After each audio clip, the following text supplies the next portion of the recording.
nag mi ngi jugee Paris mi ngi tudd La Nuit nous appartient La Nuit nous appartient wooteel 77 751 59 59. ñi ngi bàyyeekoo Sacré-Cœur 3 ñu livré la ko yée guddi gi day neex lool.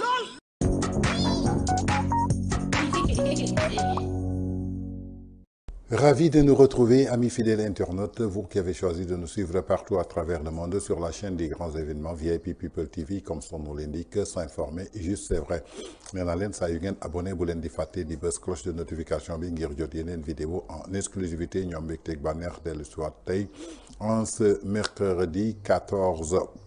mai 2025 indi leen beneen numéro actu du jour xool li gën a fës ci xibaar ci bés bi ñu daal di koy saytu taataan ko segg ko faram fàcce ko indi ko wisaar leen ko fii sur la chaîne des grands événements VIP People TV fi ñu koy tàmbalee en ce mercredi 14 mai 2025 dañuy dem ci demande bi nga xamante ne daal doon na benn pétition boo xamante ne daal lancé nañ ko daal di sàkku daal pour que ñu daal di destituer kii nga xamante ni mooy Seydi Gassama ci kuréel bi nga xamante ni moom la nekk ñu dippee ko Amnesty International muy benn demande de destitution de Seydi Gassama ci poste bi nga xamante ni daal poste représentant la mu soxal Amnesty International fii ci Sénégal dañu sàkku daal ñu daal di fay teggi kii nga xamante ni daal mooy Seydi Gassama ginnaaw nag Sénégal bu mu xamee daal li nga xamante ne mooy benn loi d'amnistie ci surtout li nga xamante ne mooy événement tragique yoo xamante ne daal am na fi diggante février 2021 ba mars 2024 mu doon décision boo xamante ne daal largement dañ ko dénoncé par la société civile ainsi que ñi nga xamante ne daal ay universitaires lañu à travers ay tribunes jaarle ko daal ci li nga xamante ni mooy presse Sénégal jëmale ko daal ci signé ay manifeste collectif kay jii nag dañu sukkandiku daal ci benn majorité boo xamante ne daal ay baat la ñu daal di yëkkateeku daal pour réclamer daal lii di abrogation jëmale ko daal ci loi bi nga xamante ni tey jii mooy loi cérélatale bu Seydi Gassama boo xamante daal daf ko choisir pour tourner le dos jëmale ko daal ci dëgg ginnaaw nag bu mu adopté benn position boo xamante daal dafay contredire lépp loo xamante daal ay valeur la même suñu sukkandikoo daal ci organisation yi nga xamante ni dañu censé daal di représenter lépp loo xamante daal ñu ngi koy sàkku ci pétition bi mooy ñu destituer wu daal ki nga xamante ni daal mooy Seydi Gassama ci fonction yi nga xamante daal mi ngi koy occupé en tant que représentant bu Amnesty International fii ci Sénégal ci bët yi nga xamante ne tey jii gis nañ ko ay prise de position amul benn yoon boo xamante ne daal dafa refléter lu suuxal li nga xamante daal mooy ay principes fondamentaux yoo xamante daal organisation bi muy jiite moom lay sàkku muy justice liberté ak égalité dafa mel daal Seydi Gassama dafa woon ginnaaw li nga xamante ne mooy justice liberté ak égalité ba tey suñu demee ci Amnesty International doon na benn organisation bu indépendante boo xamante ne daal dafa engagé wu jëmale ko daal ci défendre lépp loo xamante ne daal mooy ay droits humains yaaxle ko daal fépp ci àdduna bi tey jii ay déclaration la ak ay actes yoo xamante ne daal ñu ngi koy gis ci Seydi Gassama mu koy def te tontuwul benn yoon ci li nga xamante ne mooy ay standard jëmale ko daal ci intégrité ak lii di cohérence boo xamante ne tey jii dañ ko requiert mu doon daal benn responsabilité loolu moo waral tey jii ñuy woote képp kuy membre Amnesty International nga reconsidérer jëmale ko daal ci maintien bi nga xamante ni ca bopp représentation bi nga xamante ni maanaam mooy Amnesty International fii ci Sénégal pour que ñu mën a préserver li nga xamante ne mooy crédibilité jëmale ko daal ci intégrité jaarle ko ci institution bi ginnaaw nag dafa doon loo xamante ni tey jii lu essentiel la jëmale ko daal ci ay représentants yoo xamante ni daal dañuy incarner pleinement li nga xamante ni moom la ñu tuddee valeur mu doon daal loo xamante ni dafa nekk ci benn hauteur boo xamante ni mooy attente boo xamante ni peuple sénégalais moom lay xaar ci li nga xamante ni mooy Amnesty International ginnaaw nag Seydi Gassama ñu bëri daal dañuy considérer jamono ji position yi nga xamante ni mi ngi koy jël ci ay déclaration méngoowul ak li nga xamante ni tey jii mooy ay charte yoo xamante ni moom la ñu tëggee lii di Amnesty International jëmale ko daal ci respecter ay droits wu yi nga xamante ni mooy doomu aadama yi teg ko ci justice liberté ak étiqueté. Toujours dans votre acte du jour de ce mercredi 14 mai 2025 sur VIP People TV suñ fa jógee dañuy dem seeti ji ñi nga xamante ni ñoom ñoo yoroon défense kii di l'honorable député maire de Agnam Farba Ngom ñu placé ko sous mandat de dépôt depuis le 27 février 2025 ginnaaw nag ñi nga xamante ni ñooy pôle d'avocat ci défense bi dafa mel daal dañu perte kenn ki nga xamante ni daal ku amoon solo la ci ñoom muy ki nga xamante ni daal mooy maître El Hadj Diouf di avocat moom daal dina quitter li nga xam daal mooy pôle de défense bi nga xamante ni ñoom ñoo waroon taxawu kii di l'honorable député Farba Ngom suñu sukkandiku daal ci équipe d'avocat bi nga xamante ni ñoo waroon taxawu Farba Ngom ginnaaw nag bi ñu amalee démb benn conférence de presse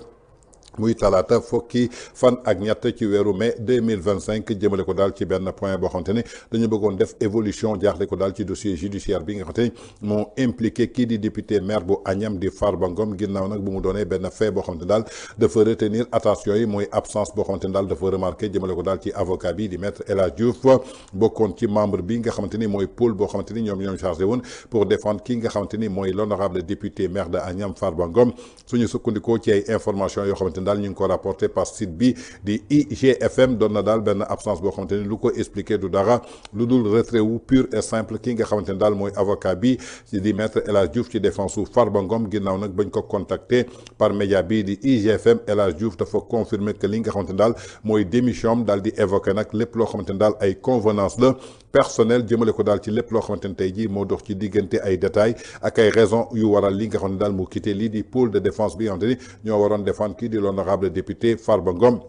ginnaaw nag biñ ko xamee ci participation jëmale ko daal ci ay procès yoo xamante ni daal ñoom la ñu gën a médiatiser fii ci Sénégal ci at yi ñu génn mu toll daal ci benn décennie moom mii di ténoru baro bi di maître El Hadj Diouf dafa mel ni tey jii amul benn yoon yéene daal di commenter davantage jëmale ko daal ci li nga xamante ni tey jii moo daal di xew ginnaaw nag bu mu retiré woo ci li nga xamante ni mooy pôle de défense bi waroon défendre ki nga xamante ni mooy Farba Ngom mu doon daal benn retrait boo xamante ni daal daf ko intervenir alors que mbir mi dafa suscité daal benn attention boo xamante ni daal dañ ko soutenir ginnaaw nag lépp loo xamante ni mën na influer jëmale ko daal ci suite benn stratégie de défense daal di koy sukkandiku daal ci ki nga xamante ni mooy éli lu ñu mën a jàpp daal mooy maître El Hadj Diouf gisuñu ko démb ci point de presse bi nga xamante ni pôle d'avocat buy défendre Farba Ngom ñi ngi ko doon amal ginnaaw nag IGFM bi mu ko contacté dafa xam ne daal dina retiré wu ci ñi nga xamante ni mooy avocat yi waroon défendre ki nga xamante ni mooy Farba Ngom ginnaaw loolu nag ay raisons c'est personnel. Toujours dans votre actu du jour de ce mercredi 14 mai 2025 sur VIP People TV suñ fa jógee dañuy dem ci ñi nga xamante ni mooy pôle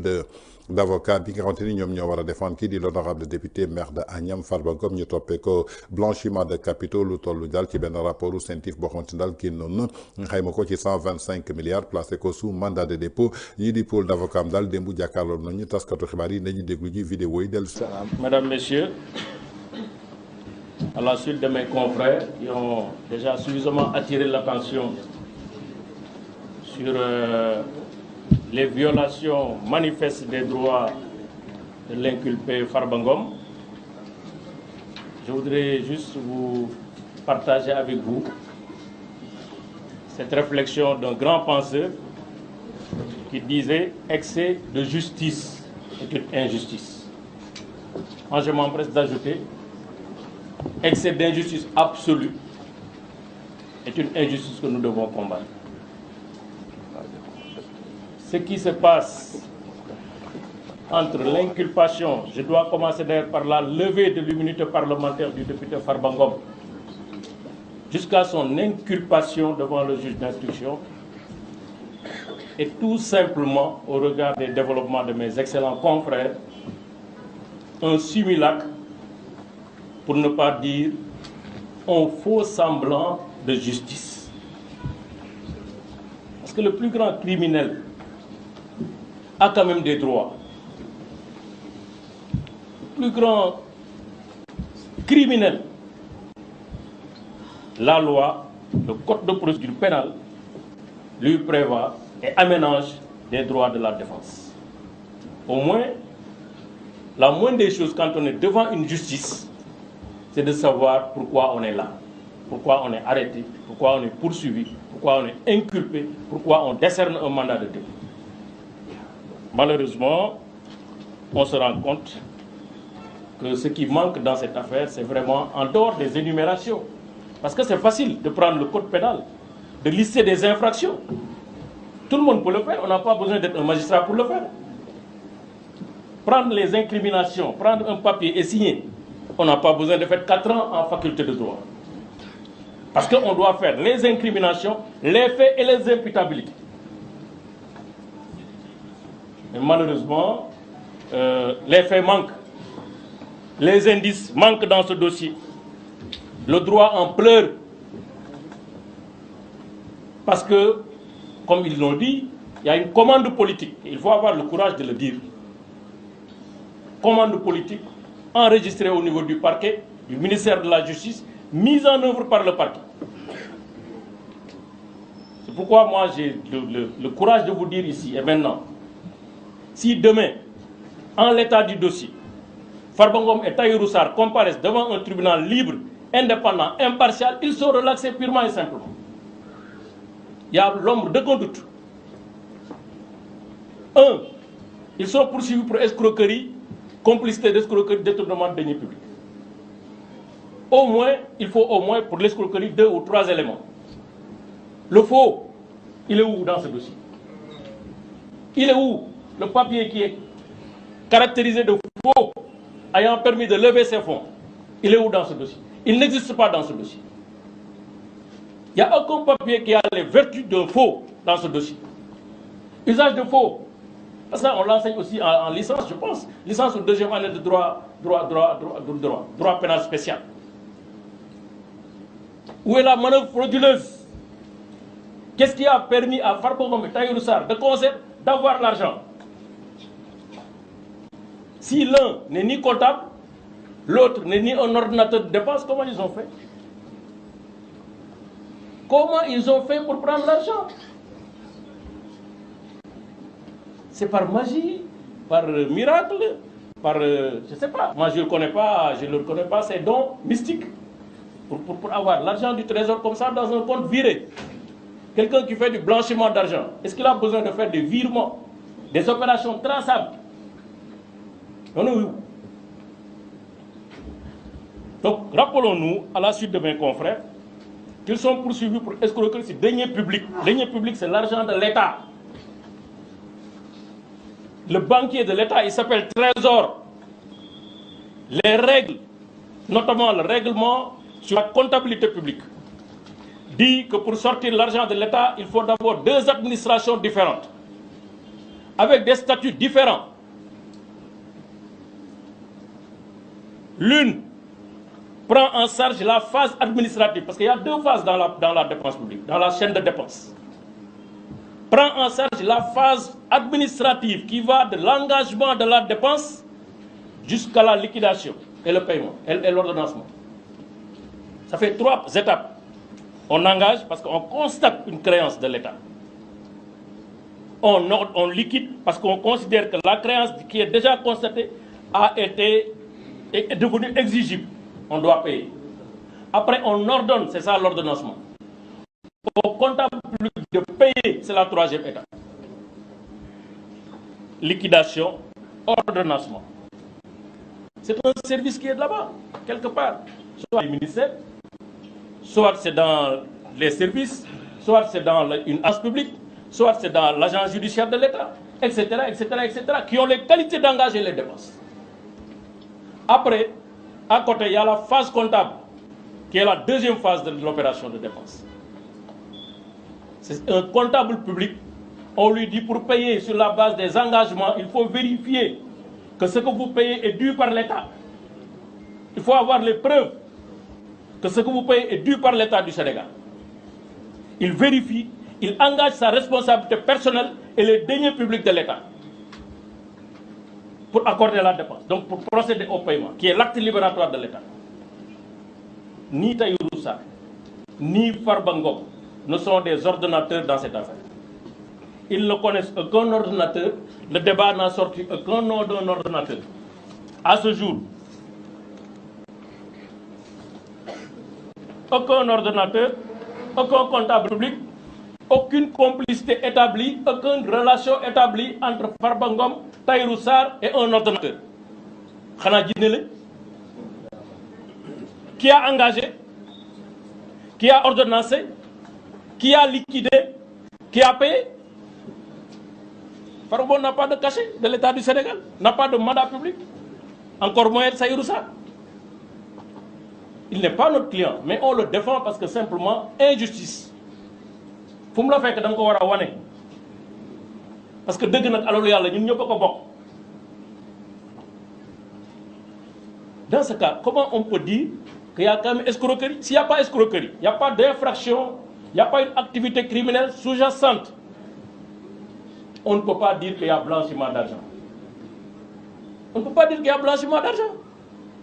Sinon, on viole le droit de propriété. Nous tous, des fois, on nous appelle dans nos banques. on fait un dépôt de 10 millions, 15 millions, 20, mais on nous appelle. Vous dites justifier, on justifie. Ce que la CENTIF a fait, c'est une commande politique exécutée. C'est ça la réalité. Le directeur général a été nommé, le président de CENTIF a été nommé en septembre 2023. 24. 2 mois après, il fait un rapport. C'est clair, c'est un inspecteur des impôts et domaines. On sait très bien ce qui se passe dans ce pays. Il y a une gouvernance de la fiscalité.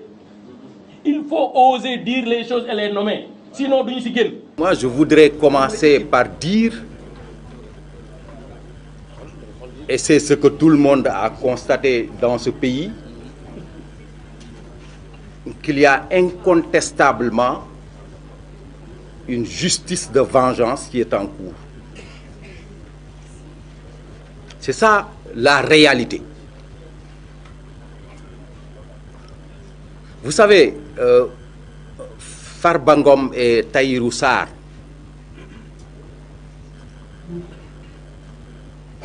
sont des siamois, ce que j'appelle des siamois. Par conséquent,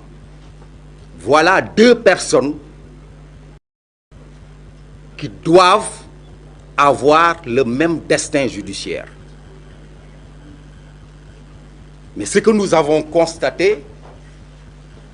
c'est qu'il y a un traitement inégalitaire entre ces 2 personnes au plan judiciaire.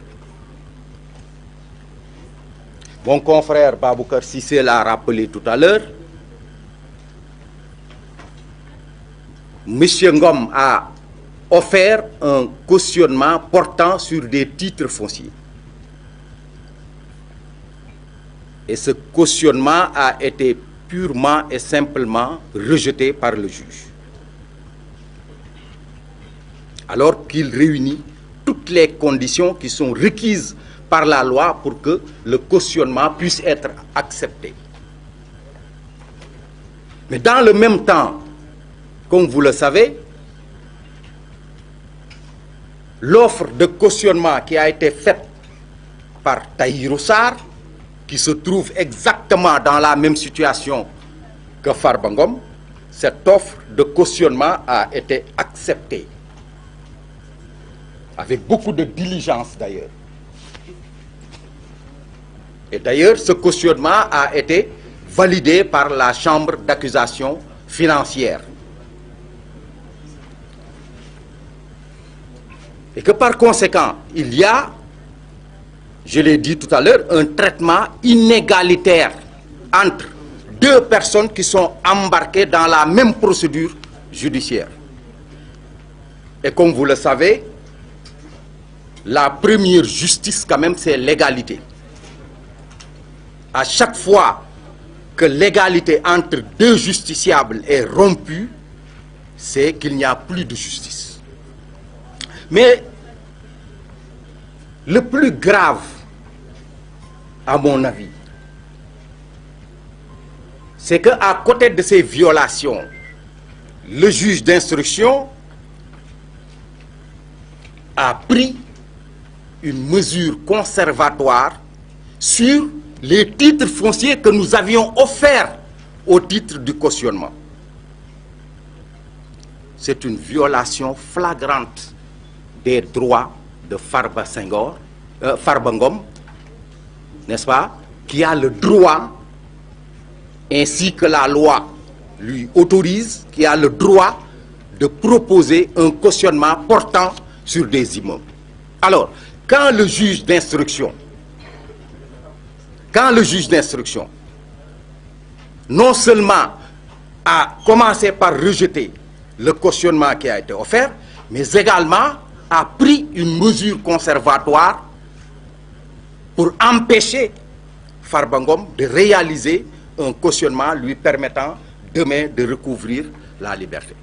Alors ça, nous disons que c'est une violation flagrante des droits de la défense. Ceci étant, moi je voudrais dire que kon ñoo ko gisandoo muy ay kaddu yoo xamante ni daal ñi ngi roté ci pôle d'avocat bi nga xamante ni ñoom ñoo chargé wu daal di défendre ki nga xamante ni daal mooy l'honorable député maire de Agnam Farba Ngom ginnaaw nag démb bi ñuy jàkkaarloog ñi nga xamante ni mooy taskatu xibaar yi jëmale ko daal ci benn hôtel de la place ñi nga xamante ni daal ñoom la ñu dippee les robes noires exprimé nañu daal ci situation bi nga xamante ni tey jii kii di seen client di Farba Ngom dañ ko inculpé jëmale ko daal ci ay dossiers yu bare ñi gën ko xam ci tur bi nga xamante ni mooy Mouhamadou Ngom plus connu sous le nom de Farba ginnaaw bañ ko placé sous mandat de dépôt jëmale ko daal ci benn cadre dossier bu 125 milliards de francs CFA relevé wu daal jëmale ko daal ci rapport au CENTIF muy cellule nationale de traitement des informations financière di accusé daal kii nga xamante ni mooy seen client di Farba Ngom blanchiment d'argent escroquerie ak lii di association de malfaiteurs moom mi di meeru Agnam bokk ci région de Matam jamono ji mi ngi foofu ci prison bu Rebeuss ginnaaw depuis le 27 février bi ñu génn ginnaaw foofu nga xamante ni moom lañ ko daal di teg placé que sous mandat de dépôt ginnaaw nag bi nga xamante ni externe nañ ko daal ñaari yoon jëmale ko daal ci sud bi nga xamante ni maanaam mooy prison boobu mu ne di ko inculpé daal jëmale ko daal ci yeneen ñaari délits yoo xamante ni daal ci fin avril bi ñu génn ginnaaw bi ñu ko inculpé pour association de malfaiteurs bande criminelle organisée par contre jëmale ko daal ci mardi juróom-benni fan ci weeru mai atum 2025 député bi dinañ ko conduire foofu nga xamante ni mooy sa section de recherche bu Colobane jëmale ko daal ci nouvelle audition bu relative jëmale ko daal ci lotissement bi nga xamante ni moom lañ dippee lotissement BOA ci biir loolu nag ay avocat am jàpp nañ daal du dara lu dul benn jaay doole boo xamante ni daal teg nañ ko kii nga xamante ni daal mooy seen client ndaxte tey jii suñu sukkandikoo daal ci kii nga xamante ni mooy maître Oumar Youm bokk ci pôle d'avocat bi nee na tuddee tey jii dañuy wax justice réellement dafa indépendante fii ci Sénégal Farba Ngom dina doon koo xamante ni tey jii dina recouvrer liberté am jamono ji ñuy wax ak yéen mu doon benn position bu ferme boo xamante ni maître Oumar Youm jël na ko ginnaaw nag bu mu fustigé benn procédure judiciaire boo xamante ni suñ ci sukkandikoo dafa jàpp daal dañuy instrumentaliser lii nga xamante ni daal mooy justice bi mu doon daal ay deniers yoo xamante ni daal dafa tegu ci benn fondement moom mii di avocat bi di maître Oumar Youm neen daal dafa doon lii nga xamante ni tey jii du dara lu dul benn manœuvre politique boo xamante ni daal dafa viser daal di neutraliser ki nga xamante ni mooy seen client di Farba Ngom en tout cas mi ngi woote daal ci benn procès bu équitable bu sore torop li nga xamante ni daal mooy pression ak li nga xamante ni tey jii mën nañ ko tuddee manipulation ba tey suñ ci sukkandikoo ñi ngi xamal daal yeneen ñaari rakk ci Farba Ngom dinañ leen convoqué maanaam le 19 mai suñu sukkandikoo ba tey ci avocat yi di dénoncer daal benn commande politique boo xam ne daal dañ ko mettre en œuvre jëmale ko daal ci parquet kii di maître Boubacar Cissé nee na cas bi nga xamante ne daal seen client di Farba Ngom mi ngi koy dund du dara lu dul benn dérive judiciaire boo xamante ne daal relatéwul dara lu dul lii nga xamante ni lu ñu mën a tuddee fii nga xamante ni maanaam mooy scandale kon muy ay kaddu daal yoo xamante ne tey jii yëkk nañ ko suñu ko ci Abdou Dialy Kane nee na jamono ji daal parquet bi moo nekk daal di changer ay procédure pour mën a jàpp nit ñi daal di leen tëj ci kaso bi en tout cas muy ay révélation daal yoo xamante ni pôle d'avocat bi nga xamante ni ñooy défendre l'honorable député Farba Ngom yëkkati nañ ko daal ginnaaw démb bi ñu jàkkaarloog taskatu xibaar yi quant à Maître El Hadji Diouf nag dafa retiré wu ci pôle d'avocat bi. Toujours dans votre acte du jour de ce mercredi 14 mai 2025 sur VIP People TV suñ fa jógee dañuy dem seeti ji Fatou Thiam ginnaaw nag bi nga xamante ni bokk na ci cadre yi nga xamante ni ñooy défendre kii nga xamante ni mooy maire wu Saint-Louis di Mansour Faye bokk ci juróom ministre yoo xamante ni daal lii di mise en accusation boo xam daal dañ koy adopté ci assemblée nationale pour jébbal leen li nga xamante ni mooy haute cour de justice ñi koy toppee daal lépp loo xamante ni dafa soxal lii nga xamante ni mooy dossier fonds Covid 19 ginnaaw loolu nag gis nañu ñaari directeur général yu ci yéey daal di ci yàbbi ku ci mel ni directeur du port di Waly Diouf Bodian ku ci mel ni Fadilou Keita di directeur u CDC dafa mel ni daal kii di Fatou Thiam wax yi nga xamante ni daal dégg na ko ci ñaari DG yooyu neexu ko moo tax mu daal di jébbal tontu jëmale ko ci ñaari DG yi nañu déglu ji Fatou Thiam dellu si waat. doogay ñëw nag si ñaari nervi de salon yi muy Fadilou Keita ak Waly Diouf Bodian Waly nee na enrichissement illicite ma ni ko na bàyyi bavardage illicite bi te mu dem port dafa nekk lu am importance mais nag soo tëlee ngeen nangu ni tële ngeen gëm ni tële ngeen xam ni tële ngeen intimidation menace wax rek ngeen di làqatu mais sénégalais yi comprendre nañu ñi waxoon ni dañuy xëdd voté ji ndogu jubilé te ñoom naafila di réccu foofu la réew mu toll. Fadilou Keita ma dégg mu ne Macky Sall bu ñëwee Sénégal dañ koy jàpp ma ne ko da ngay fen day fen ki ko yónni day fen ki yónni ko yónni day fen Macky Sall du histoire du droit du politique du lenn lu ko war a tee mën a dugg ci réew mi xanaa mu soob ko te li may lancé mooy président sénégalais yi namm nañ la da ngaa dem yóbbaale wërsëg wi 1 an nañu def au pouvoir 1 an nañu def au pouvoir persécuter journalistes yi séquestrer journalistes yi jël ay gor tuumaal leen ci loo xamante ni amul dara lu ci leer suñu frère Farba Ngom suñu frère Lat Diop Bah Diakhaté tant d'autres ñu nekk ay détenus politiques ñu tëj leen ci lan ci jaayum doole ci lan ci fayonte ci lan parce que ñoom ñoo nekk ñoo xamante ni tey justice des vainqueurs moo am Sénégal dund gi dafa cher da ngeen ñu ko digoon ni da ngeen koy wàññi da ngeen waxoon xale yi du ñu demati géej Mansour day recruter yéen ngeen di créer ay chômeurs mënoo leen yem géej gi tey la gën a metti xale yaa ngi dem courant bi tey la gën a yokku ñi daan maye tey ñooy ñaan dañu bëgg def sénégalais yi ay baadoola te loolu dañ ci jóg bi Macky Sall ñëwee ci réew mi ba léegi donc il faut sénégalais yi surtout ñun waa Ndar parce que j'ai l'impression que Ousmane Sonko Ndar dala amal problème parce que boo jëlee koo xamante ni mooy poumon Ndar mooy xol ba mooy neer ba nga ni na nga koy song yaa ngi song waa Ndar te Ndar nag ku leen xam-xam ci fulla ak fayda il faut ñu xam ni front bi taxaw na tem képp ku la kon ñoo ko déggandoo muy la réponse salée de ki nga xamante ni mooy Fatou Thiam bokk ci ñi nga xamante ni dañuy défendre ki nga xamante ni mooy maire wu Saint-Louis di Mansour Faye ginnaaw nag lépp loo xamante ni daal ñu ngi koy teg ci ndoddu Mansour Faye jamono ji jëmale ko daal ci actuel régime boo xamante ni ñoo nekk ci pouvoir plus particulièrement nag cité na ci ki nga xamante ni mooy directeur du port di Waly Diouf Bodian ak kii di Fadilou Keita nekk foofa ca CDC ginnaaw nag bi nga xamante ni ñoom dañuy daal di wax daal enrichissement illicite moom Fatou Thiam lu mu leen di tontu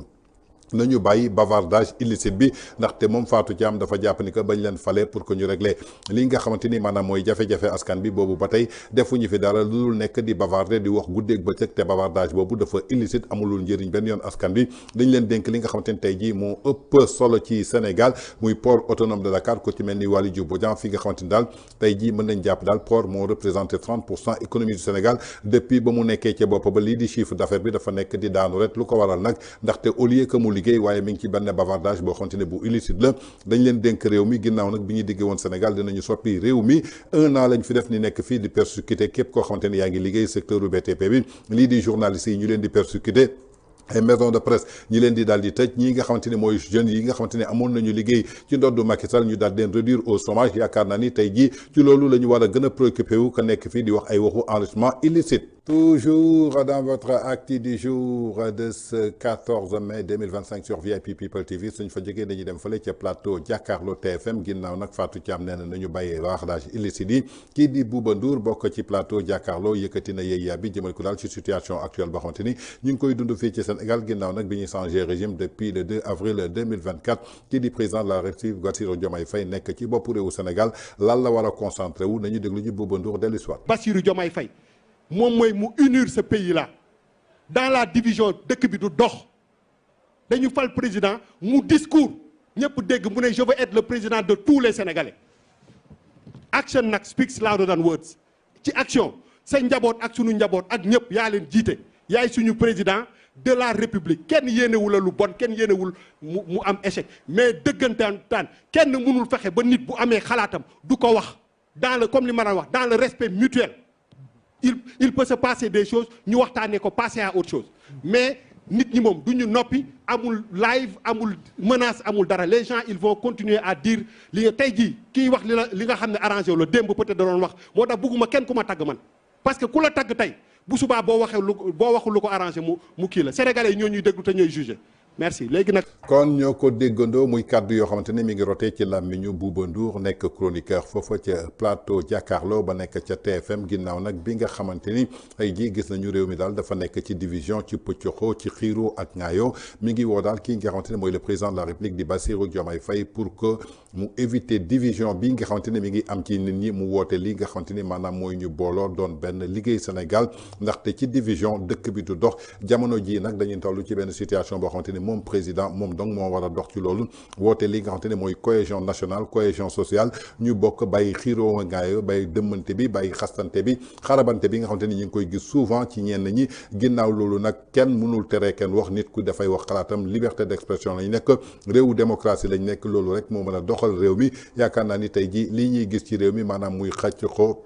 xaajaloo bi nga xamante ni ñu ngi koy gis ci biir Sénégal amul solo lu mu koy wax daal mooy na dajalewaat ñi nga xamante ne mooy sénégalais yi ku ci nekk doon benn ba nga xamante ni tey jii mën nañu liggéey Sénégal. Toujours dans votre acte du jour de ce 14 mai 2025 sur VIP People TV suñ fa sogee dañuy dem seeti ji Hamidou Hann bokk ci cadre Alliance pour la République di APR ginnaaw nag bi nga xamante ni jamono ji gis nañu daal lépp loo xamante ni mi ngi am ci Sénégal ginnaaw li nga xamante ni mooy interprétation loi d'amnistie bi nga xamante ni Amadou Ba di député Pastef dugaloon na ko lii di opposition bi daal di koy attaqué fële ci conseil constitutionnel daal di débouté ñi nga xamante ni tey ji maanaam mooy majorité mécanique bi nekkoon foofu ne loi bi nga xamante ni dugaloon nañ ko assemblée nationale daal di koy adopté dafa doon loo xamante ni méngoowul ak suñu charte lay réew muy suñu constitution mu daal di koy rejeté ginnaaw loolu nag ki nga xamante ni moo jiite parti bi di Pastef di l'actuel chef du gouvernement dafa yëkkati daal benn bataaxal daal di koy bind daal di saaga ñi nga xamante ni mooy opposition bi jëmale ko daal ci benn kàddu boo xamante ni daal yëkkati na ko ci tubaab ñu tuddee ko résidu ci biir loolu nag ki nga xamante ni mooy Hamidou Hann daal dina koy tontu nañ ko déglu ji dellu. Ousmane Sonko dafa déggul tubaab.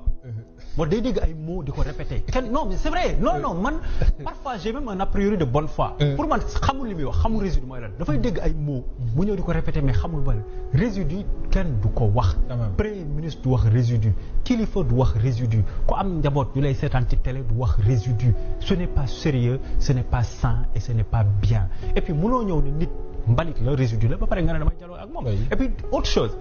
aujourd'hui c'est pas une urgence. ah du urgence dialogue bi. non parce que xamul tax. nee dañuy dialoguer sur le système politique. waaw gis nga moom man je vais même à l'encontre de beaucoup de gens. yi wax naan Sénat baax na parce que nee dañuy dem CENI. pour man Sénat sax dañu ko war a dindi. oui. Sénat dañu ko war a dindi parce que gis nga un pouvoir koo xam ne musul yilif ñaari nit muy Bassirou Faye mu génn kaso fukki fan nekk président une semaine après ñu installé ko dëkk boobu cette démocratie elle est solide.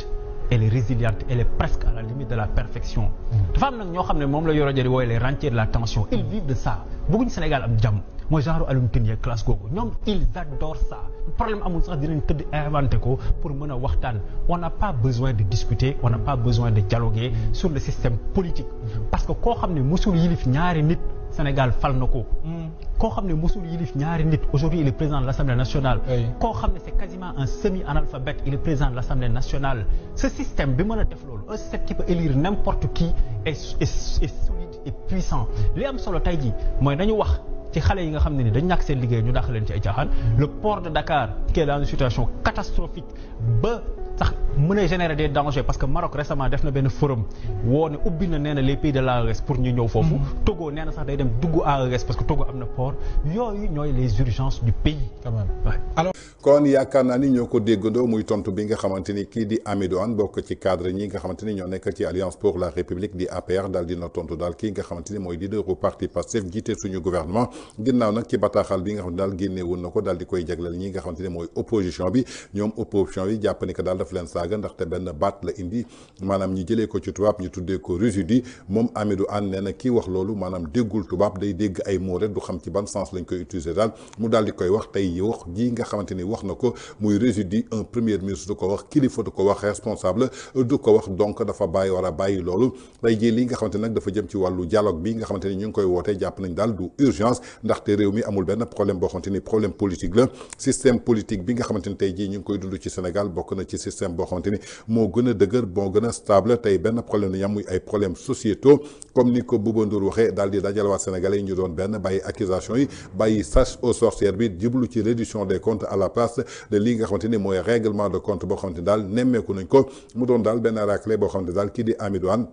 servir na ko ginnaaw nag bi nga xamante ni ñoom ñi bokk ci opposition bi dañuy yëkkati benn mot daal di leen koy jagleel muy résidu. Toujours dans votre acte du jour de ce 14 mai 2025 sur VIP People TV suñ fa jógee dañuy dem fële ca États-Unis plus particulièrement ci New York fekk ji fa ki nga xamante ne mooy Ousmane Tounkara bokk ci influenceur ak défenseur u parti bi di Pastef ginnaaw nag ay live yu bëri yoo xamante ne dañ ko ciy ràññee mu yëkkati daal di wax ay wax yoo xamante ne bi yoon nag dafa def ay révélation yu doy waar jëmale ko daal ci ñii nga xamante ne tey jii ñoom la àndal ñoom lay défendre ñoom la nekkal guddeeg bëccëg ginnaaw loolu daal dafa mel ni moom tey jii dafa commencé am yaakaar bu tas jëmale ko daal ci doxalin bi nga xamante ni ñi ngi koy doxale ci biir loolu daal def na ci ay révélation yu doy waar nañu déglu ji kii di Ousmane Tounkara dellu si amal kenn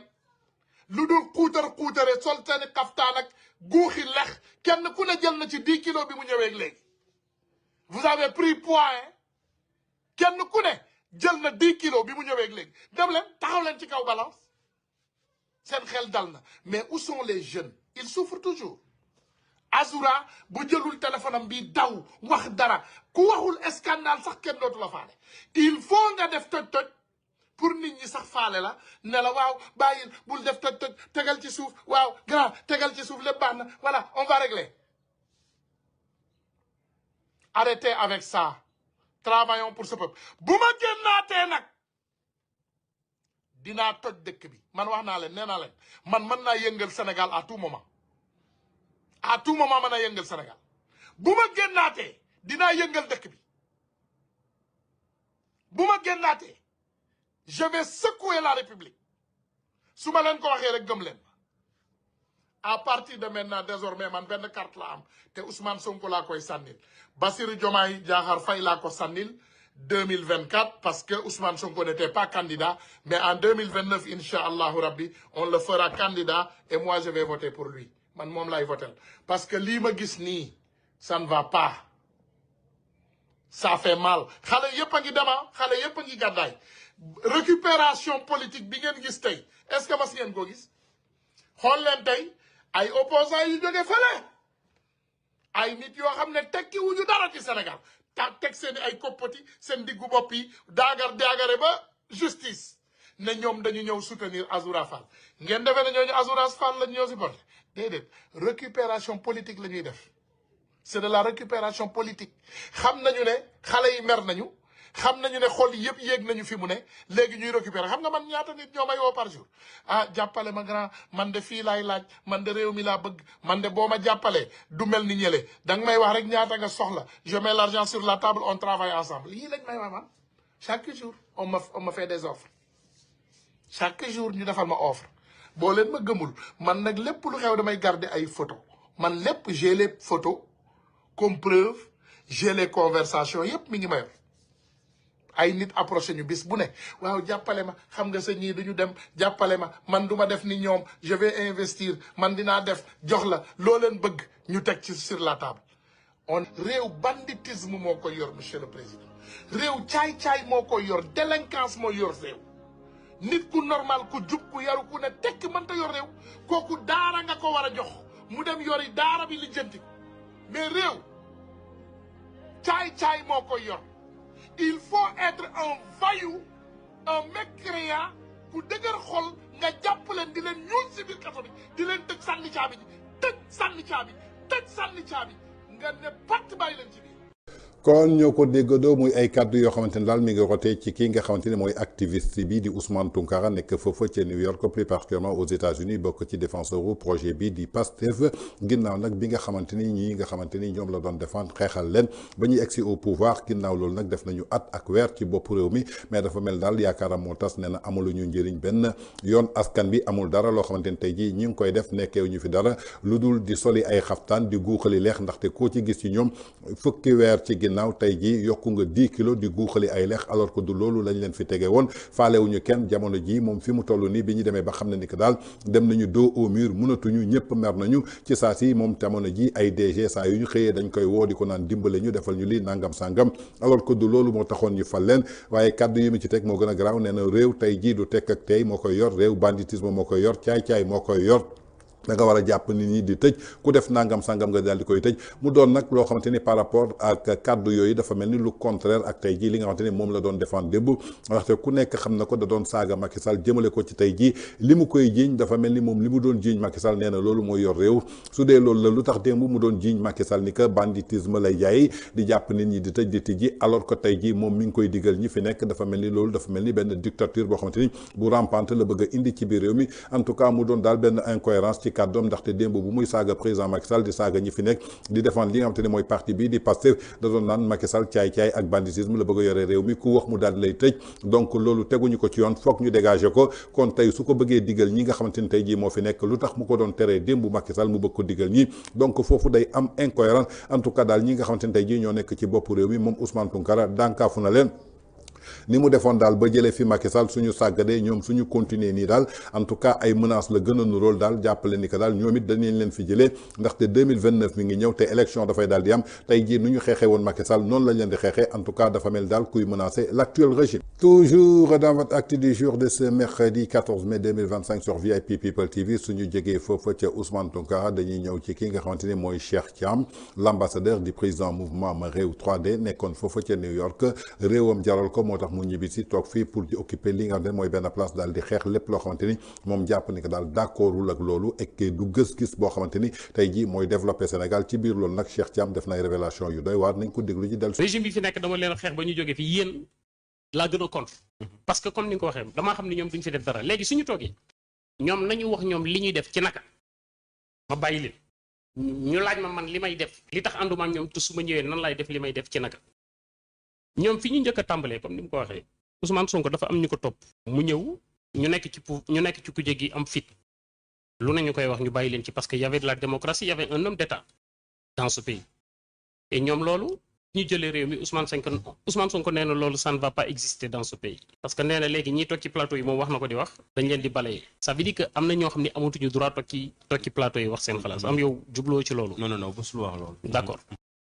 beneen bi ci des oui bi ngeen di nekk ci pouvoir bi ngeen nekk ci opposition amoon ngeen fit parce que démocratie moo leen ko permettre kiiraange état bu Sénégal yiir leen ba ngeen am fit lu leen neex ngeen di def mais ci biir fit wi gis naa ci jikko joo xam ni jikkoy ragal la parce que bi ngeen di opposé wu seen njiit li nga xam ni moom ngeen doon topp su ma saat wax njombe nguuru Sénégal woo ko ci ay banqaasam day daw laxatu ji Ziguinchor gis naa benn jeune bu bokk ci yéen ku ñuy wax Ngagne Demba Touré bi ngeen di kujjee daan na taxaw di ko wax lu ko neex bi ko yoon waree jàpp moom Mawlus la jënd mooy lus mal fawu ci dugg ci gaal yi traversé dex gi daw dem Mali illégalement kooku waratul woon tekk dara sax ci réew mi waratul yor ndomba tànk dafa génn illégalement le territoire du Sénégal. Azoura jàppoon naa ni peut-être même bu wérul sax am na fit ndax man ngaa dof mais dof day am fit moom it bi mu waxee njombe ju bëgg koo jàpp dafa daw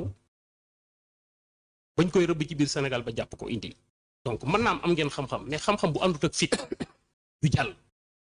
et ci kujje gi dama seetlu bi ngeen jëlee réew mi ak léegi am na ay doomu aadama yoo xam ne si ne xëy na mën naa am jàpp ngeen ni jalgati nañ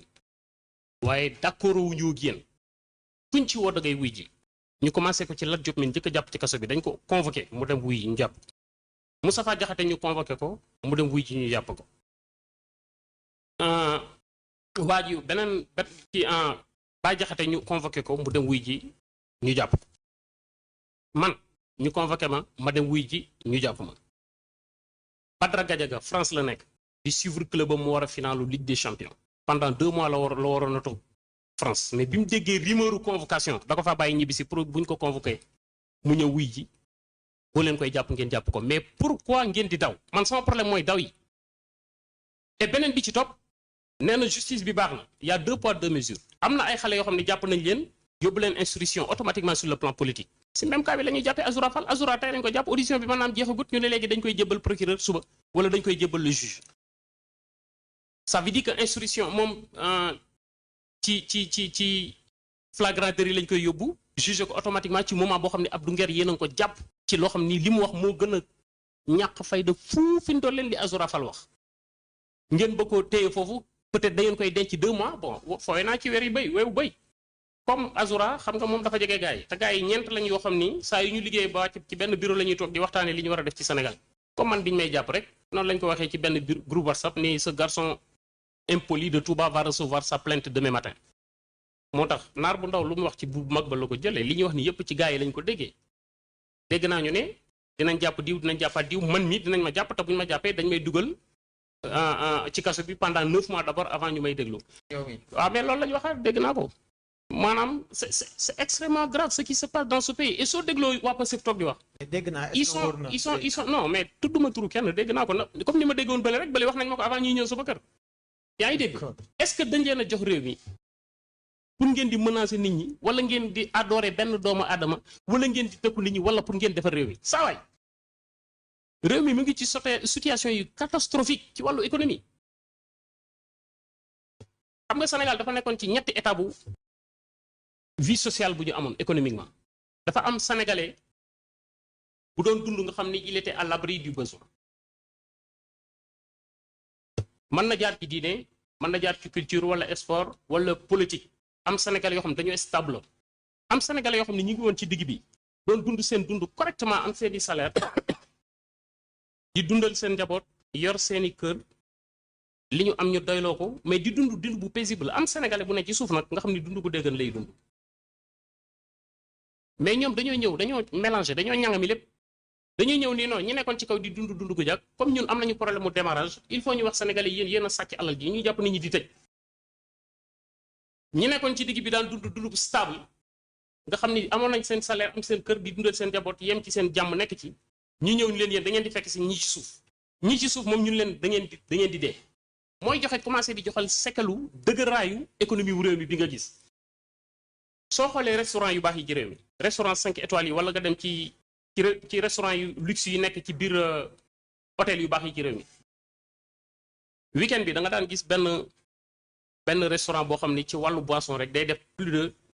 100 Jack Daniel wala 50 jus léegi mënatuñu jaay ñaari casier wu une bière normale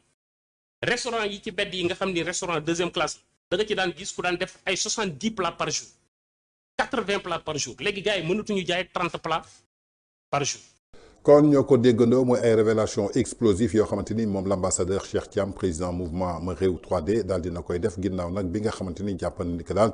régime bi fi nekkoon di Macky Sall àndul la woon ak ñoom mu xeex leen ba ñu jógee fii waaye ñii fi toog tey jii nañu jàpp ni ko ñoom la gën a contre kon dina def tout pour xeex leen ba jëlee leen fii ndaxte tey jii moom lépp lu mu gëm jëmale ko daal ci système bi nga xamante ni ñu ngi koy doxalee Sénégal jàpp ni du système boo xamante ni moo gën moom comme ni mu jàppee ni que ñii ni ñu yoree réew mi du lu baax du lu moo gën moom noonu la bëgg a toogee daal di débattre ak ñoom mu xamal leen ni que lu tax ma jàpp ni que yéen li ngeen di def gëmuma ko bëgguma ko mënul defar réew ba noppi ma daal leen wax man lan laa gëm lan moo war a defar réew ñu débattre ci loolu moo gën ay saaga ak ay xarbante ak jaayante doole ak di réunion ci ay bureau ndaxte xam na ni que saa yu ñu waatee ci bureau bi ñuy réunion ba noppi daal di jël ndogal ñan la ñu war a jàpp ak ñan la ñu warul jàpp képp koo xamante ni def na fi jarul ñu koy médiatiser muy kaawu saagakat bi nga xamante ne saaga na président Macky Sall ñenn ñi jàpp ni dafa dof wala doful loolu yoonam nekkul ci en tout cas yoon woo na ko na dem wuy ji jarul woon ñu koy médiatiser di taxaw ci buntu yi di xeex ñii di ko plaidel dafa dof wala doful ndaxte moom mii nga xamante ni mooy Cheikh Thiam bañ ko woowee dafa dem wuy ji bañ ko waree jàpp nañ ko bañ ko waree tëj nañ ko ba mu waree génn na te xam na ni que dina delluwaat ndaxte réunion waat nañ ko ne dañ koy jàpp ndaxte tey jii bañ ko réunion woon bu njëkk ñu ne sa gosse impoli de Touba la foog ñu arrêté ko dañ ko war a yóbbul convocation ci ëllëg sa la daal di jot convocation ñeneen ak ñeneen ñoo xamante ni jàpp nañ leen balaa ne leen di jàpp dégg na ko kon ni mu ko déggee ci weewu bay rek noonu la ko déggaatee jamono ji am na ñoo xamante ne tey jii dañu prévoir pour jël leen yóbbu leen ca kaso ba alors que tey jii dañu ne justice moo waroon autoriser mais ndekete ci ay bureau la ñuy réunion tànn ñan la ñu war a jàpp ñu transcrire ko ba noppi daal di koy jox muy ay kàddu yoo xamante ni Cheikh Thiam daal dina koy révélé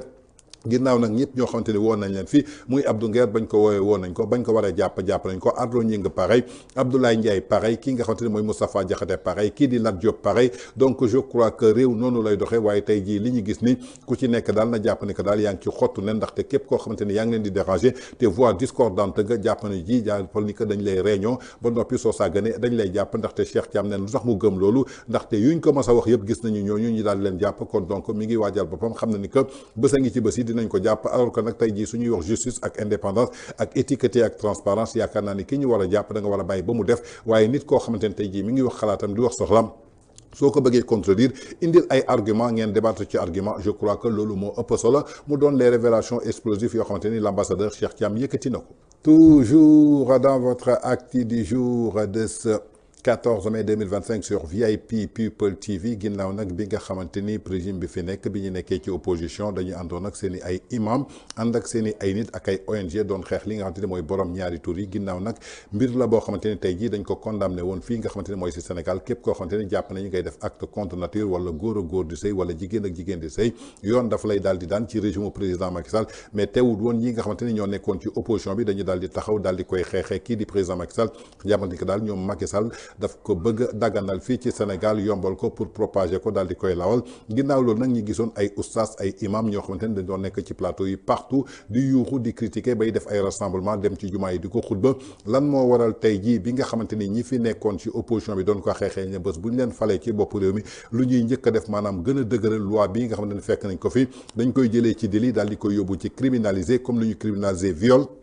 donc ñu sàkk woon ni que ci askanu Sénégal nañ leen jox seen baat ginnaaw loolu suñ leen ko joxe lii di góor jigéen wala acte contre nature dañ koy criminaliser waaye ginnaaw ba ñu ñëwee ci bopp réew mi ba tey dafa mel ni déggootuñu ñu wax ci ñii di ustaas yi ñii di ONG yi doon ànd ak ñoom dafa mel ni tey jii ñoom ñëpp dañu fàtte dossier boobu ndaxte li ñu diggee woon askan bi kenn defu ci dara ginnaaw loolu nag kii nga xamante ni mooy ustaas Serigne Lamine Sall en tout cas waxoon na ko démb nañ ko déglu ji ci plateau 2STV dellu soir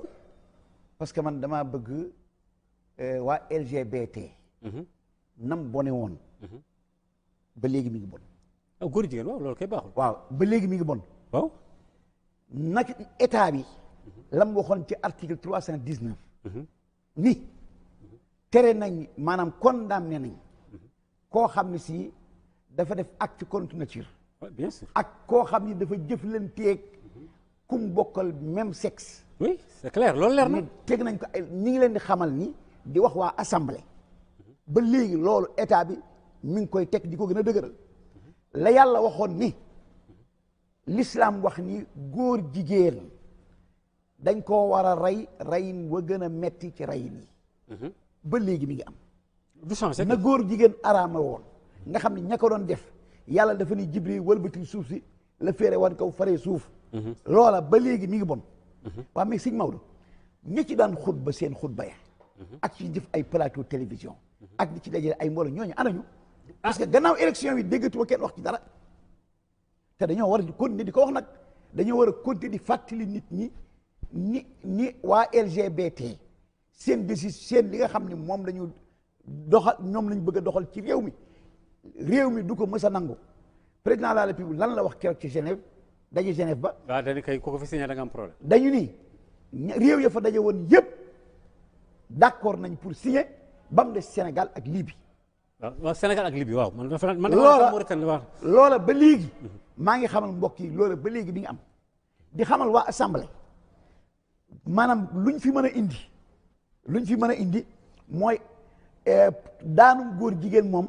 am na ci article 319. pare nañ ci te daf koo leeral ni góor jigéen waxul li góor jigéen maanaam képp koo xam ni def nga acte contre nature loolu benn la am na ay daan képp koo xam ne si da ngaa jëflanteeg koo bokkal sexe mooy kan góor ak góor jigéen ak jigéen koo xam ni da ngaa jëflanteeg koo bokkal sexe état bi teg na la daan kooku góor jigéen dugg na lesbienne dugg na absolument nañ xam ne waaye mais dama ni imaam yi nag ñu ngi leen di ñaan ñu continuer seeni xutba di xutba pour xamal nit ñi góor jigéen ñi mu bone ak ñi nga xam ne warut a am ci biir. yow da ngaa jàpp ne dañoo bàyyi xutba yi. kenn xutbaatu ci. ñi ko doon wax ci plateau yi waxatuñ ko parce que élection yi jàll na. ah bon. élection yi la taxoon. yow su ma la déggee dama ci am lecture comme quoi kan ñoom élection yi rek a taxoon ñuy wax. élection yi la. bon élection yi la léegi nag ba kañ lañ koy yëkkatiwaat ba fekkente ni beneen élection amaat na fekk fi président de la république bu boobaa ci lañ koy commencé yëkkatiwaat. yow ñooñu loo leen di considérer ay politiciens wala ay imam. ay politiciens lañ. ña nga xam ni ñoo daan xutba ci góor jigéen te bàyyi ko mais waruñu ko bàyyi parce que lañ ci waxoon nit ñëpp tiit nañ te dañoo war a tiit ña ko doon def tiit nañ ña nga xam ne si ñoo ko bëggoon a def tiit nañ kon dañoo war a continuer di ko wax ci plateau yi képp kuy waxtaan di conférence di waaraate moom nga war a tëje képp ku xutba ñetti àjjuma ba ko ñeenteel affaire góor jigéen nga war a xutba parce que loolu l'islam da koo bonal bakkan da koo bon nite da koo bon dignité da koo bañ état bi ci boppam ñi ngi leen di fàttali ne article 319 dafa ni teg nañ ay daan président Macky Sall sax wax na ci magistère am ne moom tant que mi ngi ci bopp réew mi loolu kenn du ko fi légaliser. wax ci kay jeex na mais nag nañu continuer di ko fàttali nit ñi nag di leen xamal ni loolu d'accord nañ bone mais yow tekkaaral gi moo la jaaxal moo ma tiital est-ce que duñ ni léegi affaire bi dafa woyof dañoo war continuer di ko def mais ñi ko doon wax di ci rey nit ñi et puis manifestation yi ñu doon def loolu lan la maanaam loolu du dara xabaar Mansoura kon sëñ Maodo li nga xam ne si balay waxtu kon yaakaar naa ni ñoo ko déggandoo kii nga xamante ni daal mooy oustaz Lamine Sall la ma waxoon ne LGBT di góor jigéen acte contre nature nu mu bone woon démb ba tey ji noonu la gën a bone ni ko yàlla araamalee woon tey ji noonu la ko araamalee li ci yàlla jëloon décision ba ku ci dee nañ la jël daal di lay kañ la suul ci armeeru jullit yi kuy nga xamante ni kenn du la jullee kenn du la def dara noonu la bone woon am nag ay nit yoo xamante ni dañ fi nekkoon ginnaaw nag bi nga xamante ni fii ci Sénégal dañ ko daal di doon defoon benn délit boo xamante ni képp kuñ ci jàpp dañ la doon tëj mais dafa am ñoo xamante ni dañ ne woon nañu gën a dëgëral daan yi ba nga xamante ni tey jii kenn du am fit daal di koy def ginnaaw loolu nag am ay oustaz am ay waaraatekat yoo xamante ni dañu nekkoon ci plateau yi di ko jëfandikoo suba ngoon guddeeg bëccëg di ci wax di ko propagande waaye li ko jaaxal bi élection yi jeexee ba tey jii dégg ko te góor jigéen mi ngi fi LGBT mi ngi fi bërki démb la ñuy gis ab góor jigéen ñëw fii di fi def lu ko neex di défilé lu ko neex bërki démb la ñuy gis Abdou Karim Gueye xurum xàq daal di dugal li nga xamante ni mooy benn loi daal di koy jébbal député bu mu ko jox jëmale ko ci ñi nga xamante ni tey jii ñoom ñoo ne woon dañ koy criminaliser nga daal di bañ Thierno Alassane Sall donc moo ko nangu en tout cas lii di oustaz Lamine Sall mi ngi laaj oustaz yi nga xamante ni ñoo toogoon ci plateau yi lan moo taxoon démb ñu koy waaraate yàlla moo taxoon wala seen poste en tout cas tey jii kenn déggatu leen déggatuñu ànd sàmm jikko yi daal di ciy wax déggatuñu oustaz bu ciy waaraate déggatuñu kenn ku toog ci plateau yi déggatuñu sax ku ci def demande de marche dem taxawu place de la nation daal di wane marche en tout cas am na lu làqatu ci ginnaaw lu tax tey jii ñu ne woon dañ koy criminaliser ba tey jii criminaliser wu lañ ko kon en tout cas muy révélation yoo xamante ni kii di oustaz Lamine Sall wax na ko toujours dans votre actu du jour de ce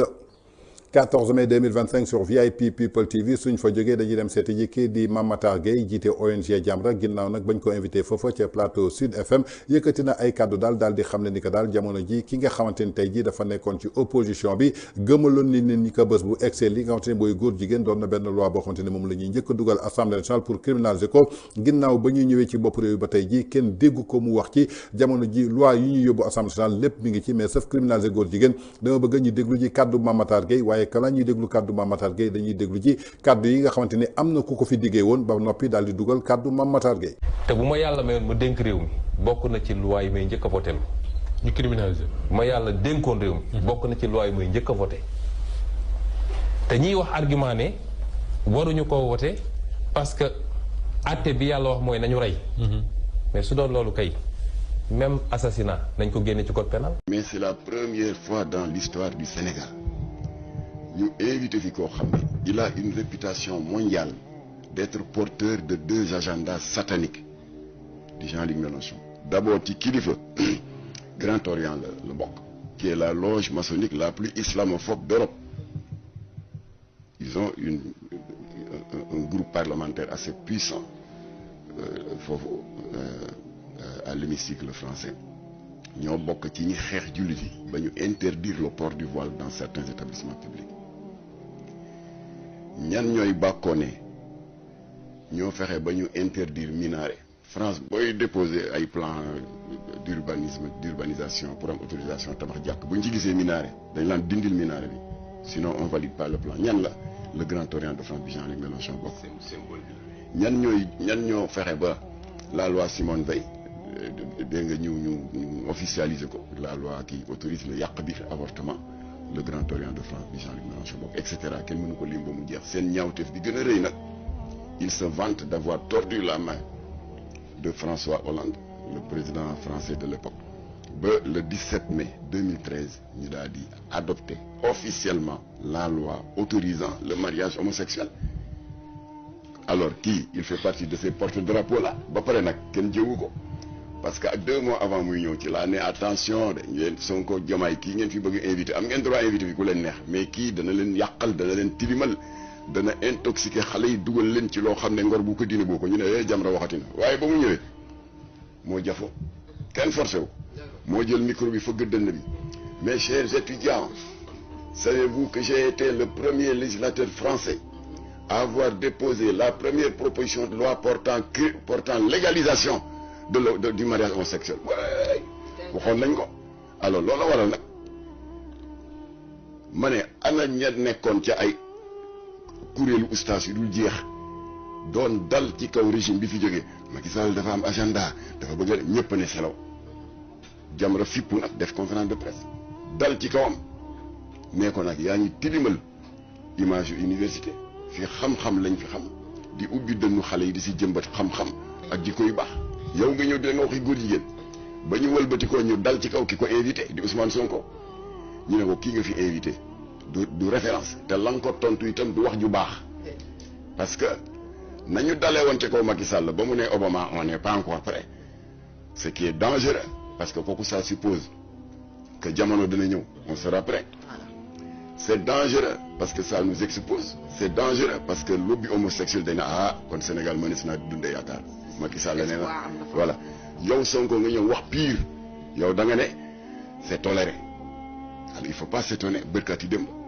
naaxu góor jigéen jël avion ñëw dañ naa ñëw leen léegi Sénégal c'est toléré. kon da ngay jàpp ni réponse Ousmane Sonko c'est un facteur aggravant par rapport ak fit di góor jigéen yi am yow xam nga Sénégal nga juddoo mës nga gis ay góor jigéen yu dugg dès l'aéroport parce que dafa dugg ci oto naan waa je suis dans mon yango maa ngi fii Sénégal am nañ programme dañuy dem Gorée dañuy dem nangam mës na fi am parce que bu njëkk ba affaire góor jigéen da nga daan dégg ñu naan jàpp nañ ay góor jigéen Kaolack nekkoon ci école Ibrahima Diouf doon takk clandestinement mariage homosexuel jàpp nañ ay lesbiennes Thiaroye Léona def nañ naan c'était clandestin dañ daan nëbbatu mais ñëw affiché wu bàkku ba pare dem ci immeuble ba yàlla fekk leen fa mabbal immeuble bi alors loolu mos fi am alors loolu waral nag on a décidé de laisser tomber nos petites divergences clivages démb j'ai eu un entretien d'1 heure de temps ak Ababacar boobu ànd sama jikko yi léegi avant may dugg seen studio j'ai été obligé de couper ma ne Karim may ma bu ma génn ñu eggali Karim xurum xaaj jóg na on a décidé de faire table rase de nos petites divergences de crypto personnel boole suñu doole kon ñoo ko déggandoo muy kàddu yu rote ci ki nga xamante ni muy Mame Matar Gueye bokk ci ONG Jamra ginnaaw nag bi nga xamante ni li jëm ci wàllu acte contre nature lépp lu jëm ci loo xamante ni contraire aux bonnes mœurs la gis nañu dafay porté wu combat bi ginnaaw nag bi nga xamante ni kii di leaderu parti Pastef ci opposition bi dafa taxawoon carrément xam le ni que bés bu leen yàlla dénkee réew mi lii nga xamante ni mooy loi buy criminaliser lii di góor jigéen bokk na daal ci li nga xamante ni moom la ñuy njëkk a daal di voté ci assemblée nationale ginnaaw nag bi ñu defee presque lu toll ci fukki weer ci assemblée nationale ay loi ñi ngi ko fay dugal lii bokk ci dafa mel ni daal ku respecté wul li nga xamante ni mooy ay digéem ak ay promesse am ginnaaw nag bi nga xamante ni pour la première fois dans l'histoire ñu invité fii ci université bu Dakar ki nga xamante ni moo porté agenda boo xamante ni daal LGBT la muy 2 projets yoo xamante ni ñoo gën a satanique nag soo ko waxee mooy projet yoo xamante ni seytaane moo ko jiital ñu invité ko fii ci Sénégal loo xamante ni musul am mu taxaw ci diggu université di naan man bokk naa ci ñi nga xamante ni ñoo njëkk a dugal loi pour góor a gay góor mën a sëy foofa ca France ginnaaw loolu ay étudiants di ko daal di tàccu ci dëkk bi nga xamante ni mooy dëkku Cheikh Ahmadou Bamba dëkku Malick Sy dëkku Maam Limaamu Laay dëkku Maam Baye Niass plus particulièrement ci temple du savoir bi nga xamante ne Cheikh Anta Diop fa la nekk en tout cas doon na daal loo xamante ne lu doy waar la lan moo war tey jii lii nga xamante ni mooy agenda boobu ba tey jii nga xamante ni moo jëm ci wàllu LGBT mënuñu ko criminaliser ndaxte moom mi nga xamante ni moo ko diggee woon taxawoon na sax ba xam ne que ñii di naan dafa jafe du dëgg ndaxte pays bi ñu nekk su dee loolu la kon assassinat nañ ko dindi ci code pénal bi ndaxte l'islam dafa ne ku rey nañ la daal di rey donc yaakaar naa ni mooy ay révélation xamante ni Mame Matar Gueye daal indiwaan na ko tekk daal devant les faits accomplis lu waraloon démb ñu koy xeexee est-ce que tey diine moo taxoon ñu koy xeexee yàlla wala uniquement pour bëgg a li nga xam ne mooy daraja pour nekk ci bopp góor gi en tout cas doy na waar jamono ji daal gis nañu góor jigéen yi ñeme nañu bu baax a baax li nga xamante ni mooy suñu réew di Sénégal. Toujours dans votre acte du jour de ce 14 mai 2025 sur VIP People TV suñ fa jógee dañuy dem ci kii nga xamante ni daal bokk na ci militant parti Pastef yi doon bàyyi faalu kii nga xamante ni mooy leaderu parti Pastef jiite suñu gouvernement di yor drapeau bi di nekk ak moom suba ngoon guddeeg bëccëg ginnaaw nag nag ay saaga yoo xam ne daal gis nañ ko ci benn vidéo boo xamante ni mi ngi ko doon def en live saaga ci ki nga xamante ni moo fi nekkoon président de la République Macky Sall ak képp ku bëgg président Macky Sall boole ci kii di Mame Mbaye Niang ginnaaw loolu nag am na beneen xaritam boo xamante ni ñoom ñaar ñoo bokk benn parti bokk benn combat dafa taxaw ne carrément que ki nga xamante ni mooy saaga président Macky Sall su dee loolu moo tax yoon di ko woo moom mu jaaraat fu gën a ñaaw daal di saaga kii di président Macky Sall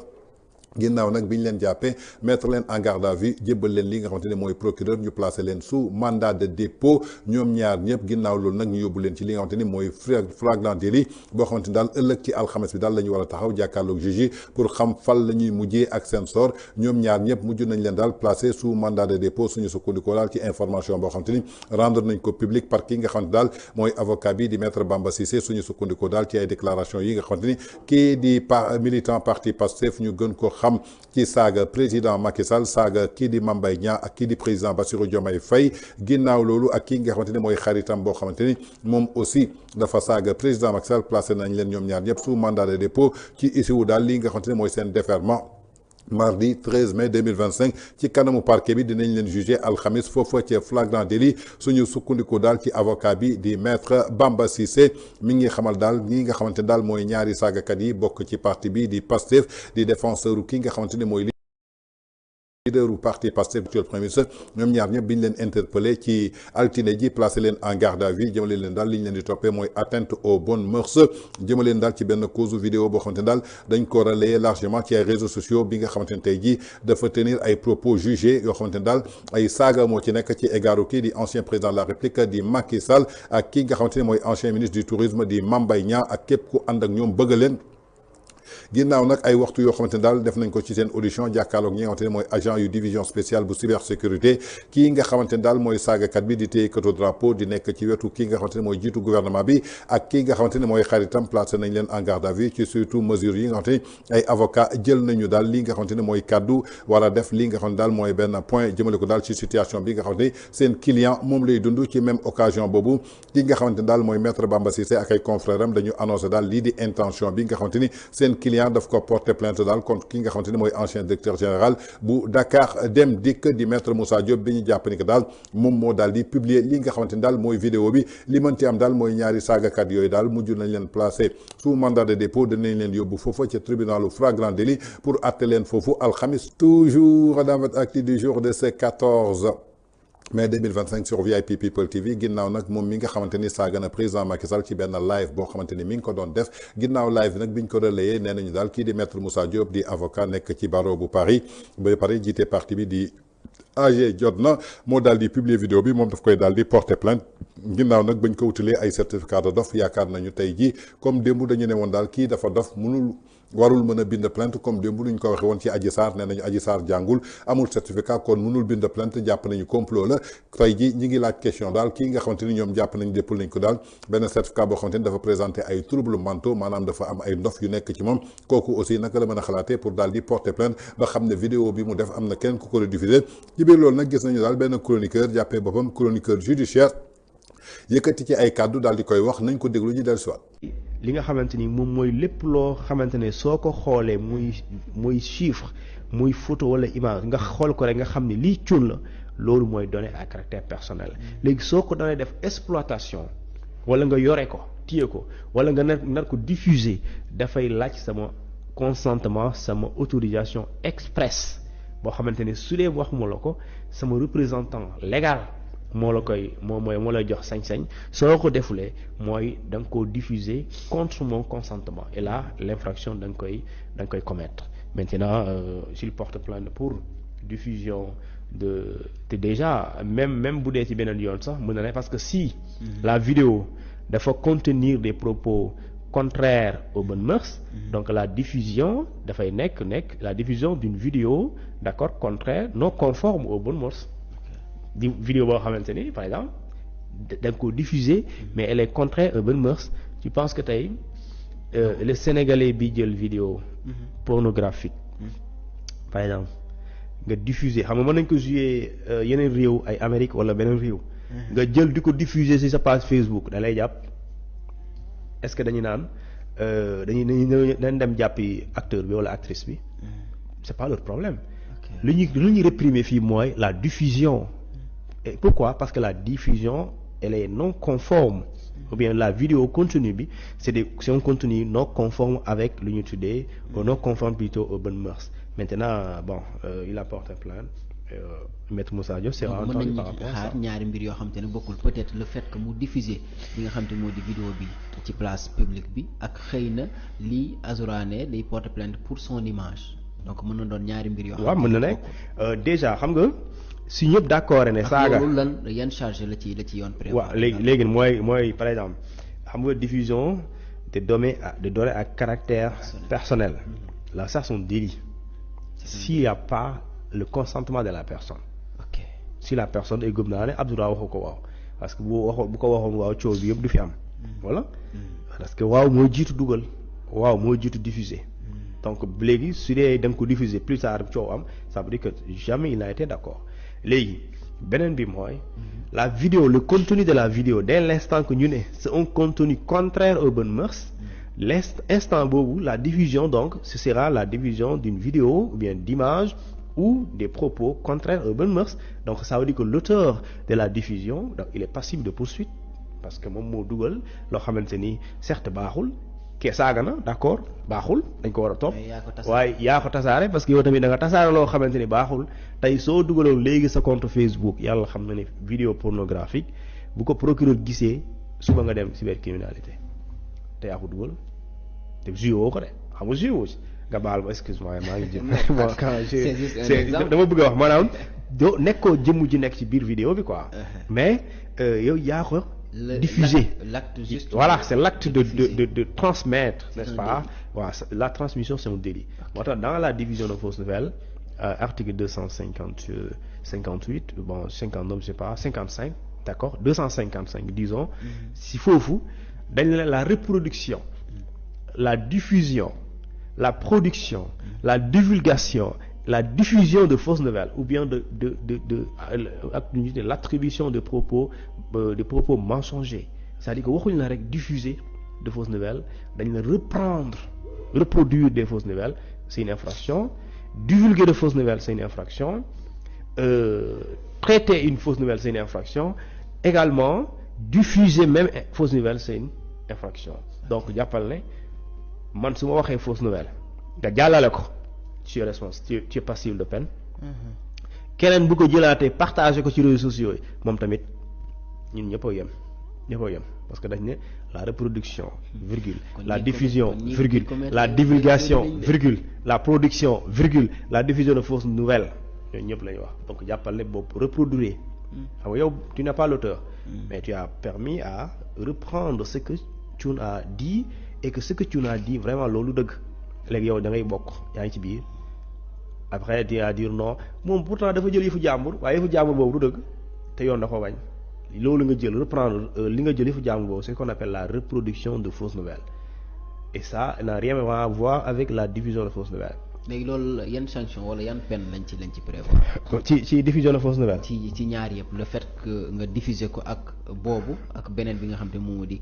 image à caractère personnel. non je pense que diffusion de fausses nouvelles su ma jumalee c'est 1 an ba 2 ans xam 3 ans bon loolu xam nga gars yi dañ koy bind noonu rek. et pour la plupart amul ay sursis yooyu. am na sursis bien sûr moo tax ma wala ko et tout dépend des circonstances. des fois par exemple mën na la toppee loolu ñu daan la bu dëgër. kon ñu daan la boo xamante ni du oyof la parce que dafa am diffusion de fausses nouvelles boo xamante ni bu fekkente ni dafa jur li ma lay wax nii nga saper le moral des populations nga jeter du discrédit sur le fonctionnement régulier des institutions wala nga fexe ba nit ñi désobéir les lois de la République kooku bokkul ak simplement nga ne Diomaye def na lii alors que defu ko bokkul mais bu dee da nga wax loolu mu jur nit ñi. kon yaakaar naa ni ñoo ko déggandoo comme nu mu ko expliqué moom mi di chroniqueur bi nee na chroniqueur judiciaire la mi ngi expliqué lan mooy données à caractère personnel tey lépp loo xamante ni muy photo wala numéro wala adresse wala bien boo xamante ni moom moo ko moom nu mu duppee boppam cuun nga daal di koy publier sans consentement loolu mooy données à caractère personnel ñu ànd ceeg moom à 100% muy dëgg parce que fam loo xamante ni dañ ko tuddee données à caractère personnel soo déggee données maanaam mooy ay mbir yoo xamante ni à caractère personnel mooy benn nit ki rek moom moo ci am sañ-sañ moo ci am droit lépp loo ci utiliser rek nit kooku daf ci war a déggoo ak yow loolu mooy données à caractère personnel loolu dañ ci ànd ak yow comme tey sa carte d'identité nit ki jël ko rendre public sa numéro de téléphone nit ki jël ko rendre public say bien nit ki jël ko rendre public wala sa image boo xamante ni c'est privé yaa ko moom garder ko nit ki jël ko rendre ko public wala ngay wax téléphone nit enregistré te yëgoo ko mu jël ko rendre ko public loolu yoon da koy tere yoon da koy daan mooy données à caractère personnel waaye tey lii nga xamante ni moom moo xew mu bëgg ko jël exemple jëmale ko ci saagakatu président Macky Sall loolu dafa wuute données à caractère personnel parce que dañu ne diffusion la ñuy wax maanaam de contenu contraire aux bonnes mœurs loolu yoon da koy tere fii ci Sénégal mais kan moo njëkk a def diffusion contraire aux bonnes mœurs moom ci boppam mii ndeyu mbind ni moom moo ko def ndaxte live la def ku ne live nag maanaam mooy nekkatul loo xamante ni à caractère personnel la c'est à caractère public ndaxte bi muy def live bi ñaata milliers de doomu aadama ñoo ko doon seetaan ñaata milliers de doomu aadama ñoo nekkoon partout à travers le monde di ko seetaan kon tey jii moom li nga xamante ni c'était personnel ci moom daf ko daal di rendre public ndaxte mi ngi ko defee ci réseaux sociaux nag munoo ma ne tey jii kii moo ko moom wala kële moo ko moom ab application la da nga ciy inscrire daal di koy télécharger appliqué wu sa morom daal di koy télécharger appliqué wu lépp loo ci def loo bëgg parce que bañ na ko ba application bi sax da lay bindal ndax da nga bëgg lii ñu rendre ko public wala da nga bëgg ñu rendre ko privé wala da nga bëgg ñu rendre ko uniquement yow nit yi nga xamante ni ñooy sa contact ñu bëgg ko gis yow yaay choisir mais soo xasee def ba live ki nga xamante ni tey jii du sa xarit nga ne bëgg nga mu gis ko loolu c'est devenu quelque chose boo xamante ni dafa public yaakaar naa ni live bii nga xamante ni def na ko ba saaga ci président Macky Sall ba saaga ci Massamba wala saaga ci Mademba Mame Mbaye Niang ba ku ci bëgg a Macky Sall loolu nekkatul benn vidéo boo xamante ni c'était quelque chose à caractère personnel maanaam tey jii su amee diffusion contraire aux bonnes mœurs tey yaakaar naa ni moom ci boppam mi doon def live bi moom moo def diffusion doo xamante ni muy information boo xamante ni c'est contraire aux bonnes mœurs loo xamante ni yoon da koy tere extrait de vidéo nag jamono jii ñëpp koy capturer yow li nga rendre public je crois que maître Moussa Diop lenn la ci def rek maanaam mooy partager il n'a pas diffusé partager la dafa mel ni tey émission bii may def nii di ko wax nii yéen ngeen koy seetaan en live sur VIP People TV jamono ji ma koy wax yow nga ci benn extrait même man su ma paree ba daal di supprimer vidéo boobu yow extrait boobu am nga ko ndaxte man jamono ji ma koy diffuser man maa diffuser li nga xamante ni tey jii mooy en live dootul loo xamante ni c'est personnel maa diffuser loo xamante ni c'est public donc pour éviter le Sénégalais rek souvent yenn manipulation yoo xamante ni nit ñi dañ koy téye di utiliser benn genre xam-xam boo xamante ni am nañ ko alors que nañ koy waxee ak nu mu war a leere du noonu maître Moussa Diop yaakaar naa ni diffuser wul même ci biir plainte bi nga xamante ni sax nee nañu saagakat bii jàpp na ni que maître Moussa Diop moo diffusé moom bindul sax diffusé rediffuser la wax rediffuser Moussa Diop moo rediffuser mais maître Moussa Diop fan la ko rediffuser maître Moussa Diop rediffuser wu ko ci benn canon xëy na daf ko partagé ci benn groupe WhatsApp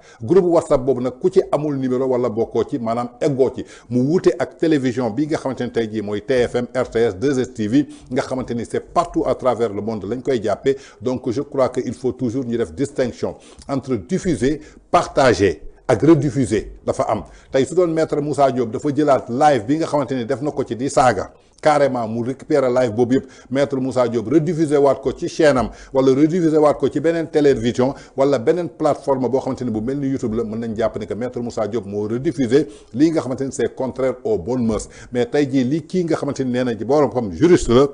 maître Moussa Diop gëmuma ni dara dañ ko ci fekk ndaxte tey jii su doon loolu la yéen chaque jour plateau boobu ngeen di toog di def émission ci biir émission bi ngeen wax nit ngeen jël photo jaamur boo xamante ni sans consentement am la ngeen daal di koy publier est-ce que kooku su leen toppoon yow mi toog ci plateau boobu en tant que juriste lu tax defoo loolu bërki démb jël ngeen samay image yoo xamante ni c'était en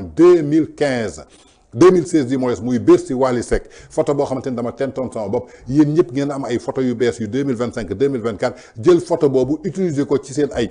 image utiliser ko ci seen ay vidéo utiliser ko ci seen ay émission partager ko partout est-ce que da ngeen ci am sama consentement est-ce que laaj ngeen nga ndax mën ngeen jël sama image mais da ngeen ko defoon ci benn fois parce que gis ngeen ku tent boppam rek xëy na sénégalais yi dafa am benn jugement bu ñu lay xoolee juste pour mettre ma en mal avec la population pour wane ni que Tange mi kat bandi la xool leen ko dafa tent boppam alors que benn jour laa ko defoon Bercy Wally Seck la woon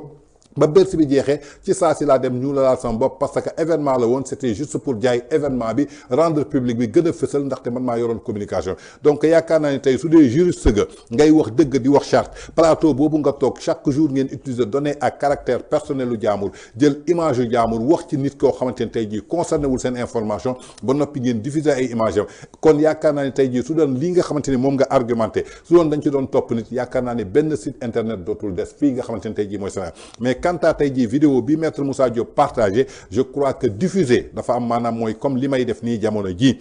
ji maa ngi diffuser actu du jour ci benn plateforme boo xamante ni digital la ñu tuddee ko YouTube boobu ki ko moom di VIP People TV man diffuser naa ci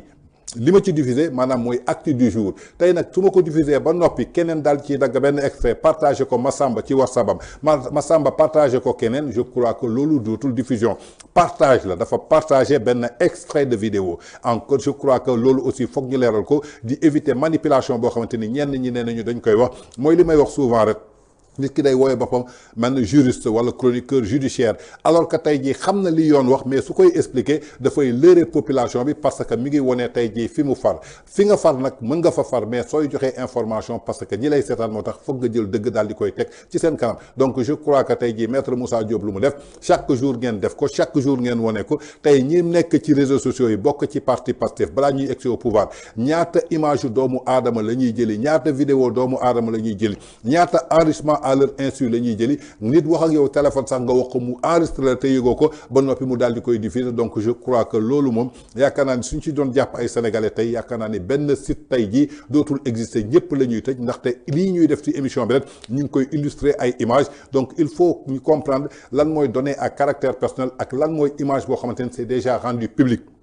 parce que lépp loo xamante ni jot nga ko diffuser ba génne ko ci réseaux sociaux yi yow amatoo ci accès Google moo ko moom moo tax tey jii képp kuy personnage public soo demee tapé turam sur Google rek mu génne la ay images am génne la ay vidéo am parce que daf ko rendre déjà public ci la mu doon def donc je crois que ñu indi ay rectificatifs rek pour leeral par rapport ak analyse bi nga xamante ni waa ji nga xamante ni jàppee na boppam chroniqueur judiciaire indi na ko jëmale ko ci lii nga xamante ni tey jii maanaam mooy partage yu maître Moussa Diop jëmale ko ci vidéo bi. Toujours dans votre actu du jour de ce 14 mai 2025 sur VIP People TV ginnaaw nag bi nga xamante ni ay avocat kii nga xamante ni mooy saagakatu président Macky Sall Mame Mbaye Niang placé nañ ko sous mandat de dépôt war ko atte suba di alxamis ci flagrant délit kii nga xamante ni mooy 10 000 problème moom it daal dina ci réagir nañ ko déglu dellu si waat. am nañu këyit boo xam ne wane na ne Azoura Fall àndul ak xelam dafa feebaru xel.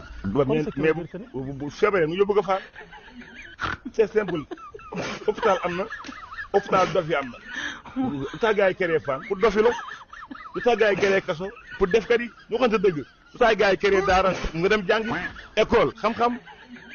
atelier métier magasin dafa dof ñu fa ñu faji ko ñu piqué ko foofu ñaari weer mu kenn mu nekk nit Sénégal yi soxlawul dof fii bu dee dof la ñoo gën a dof fuuf gis naa ñoo xam ne fii ay këyitu dof la yor pour mu ko seen bopp yëpp ay tëg di la dóor la ñun kenn duñu sàkkatoo Baay Faal nante yu bëri ay këyitu dof la ñu yor bu la jamee yaay pet bu la tooñee yaay pet bu demee kaso duñu fa yàgg ndax dof la ñoo leen gën a dof fuuf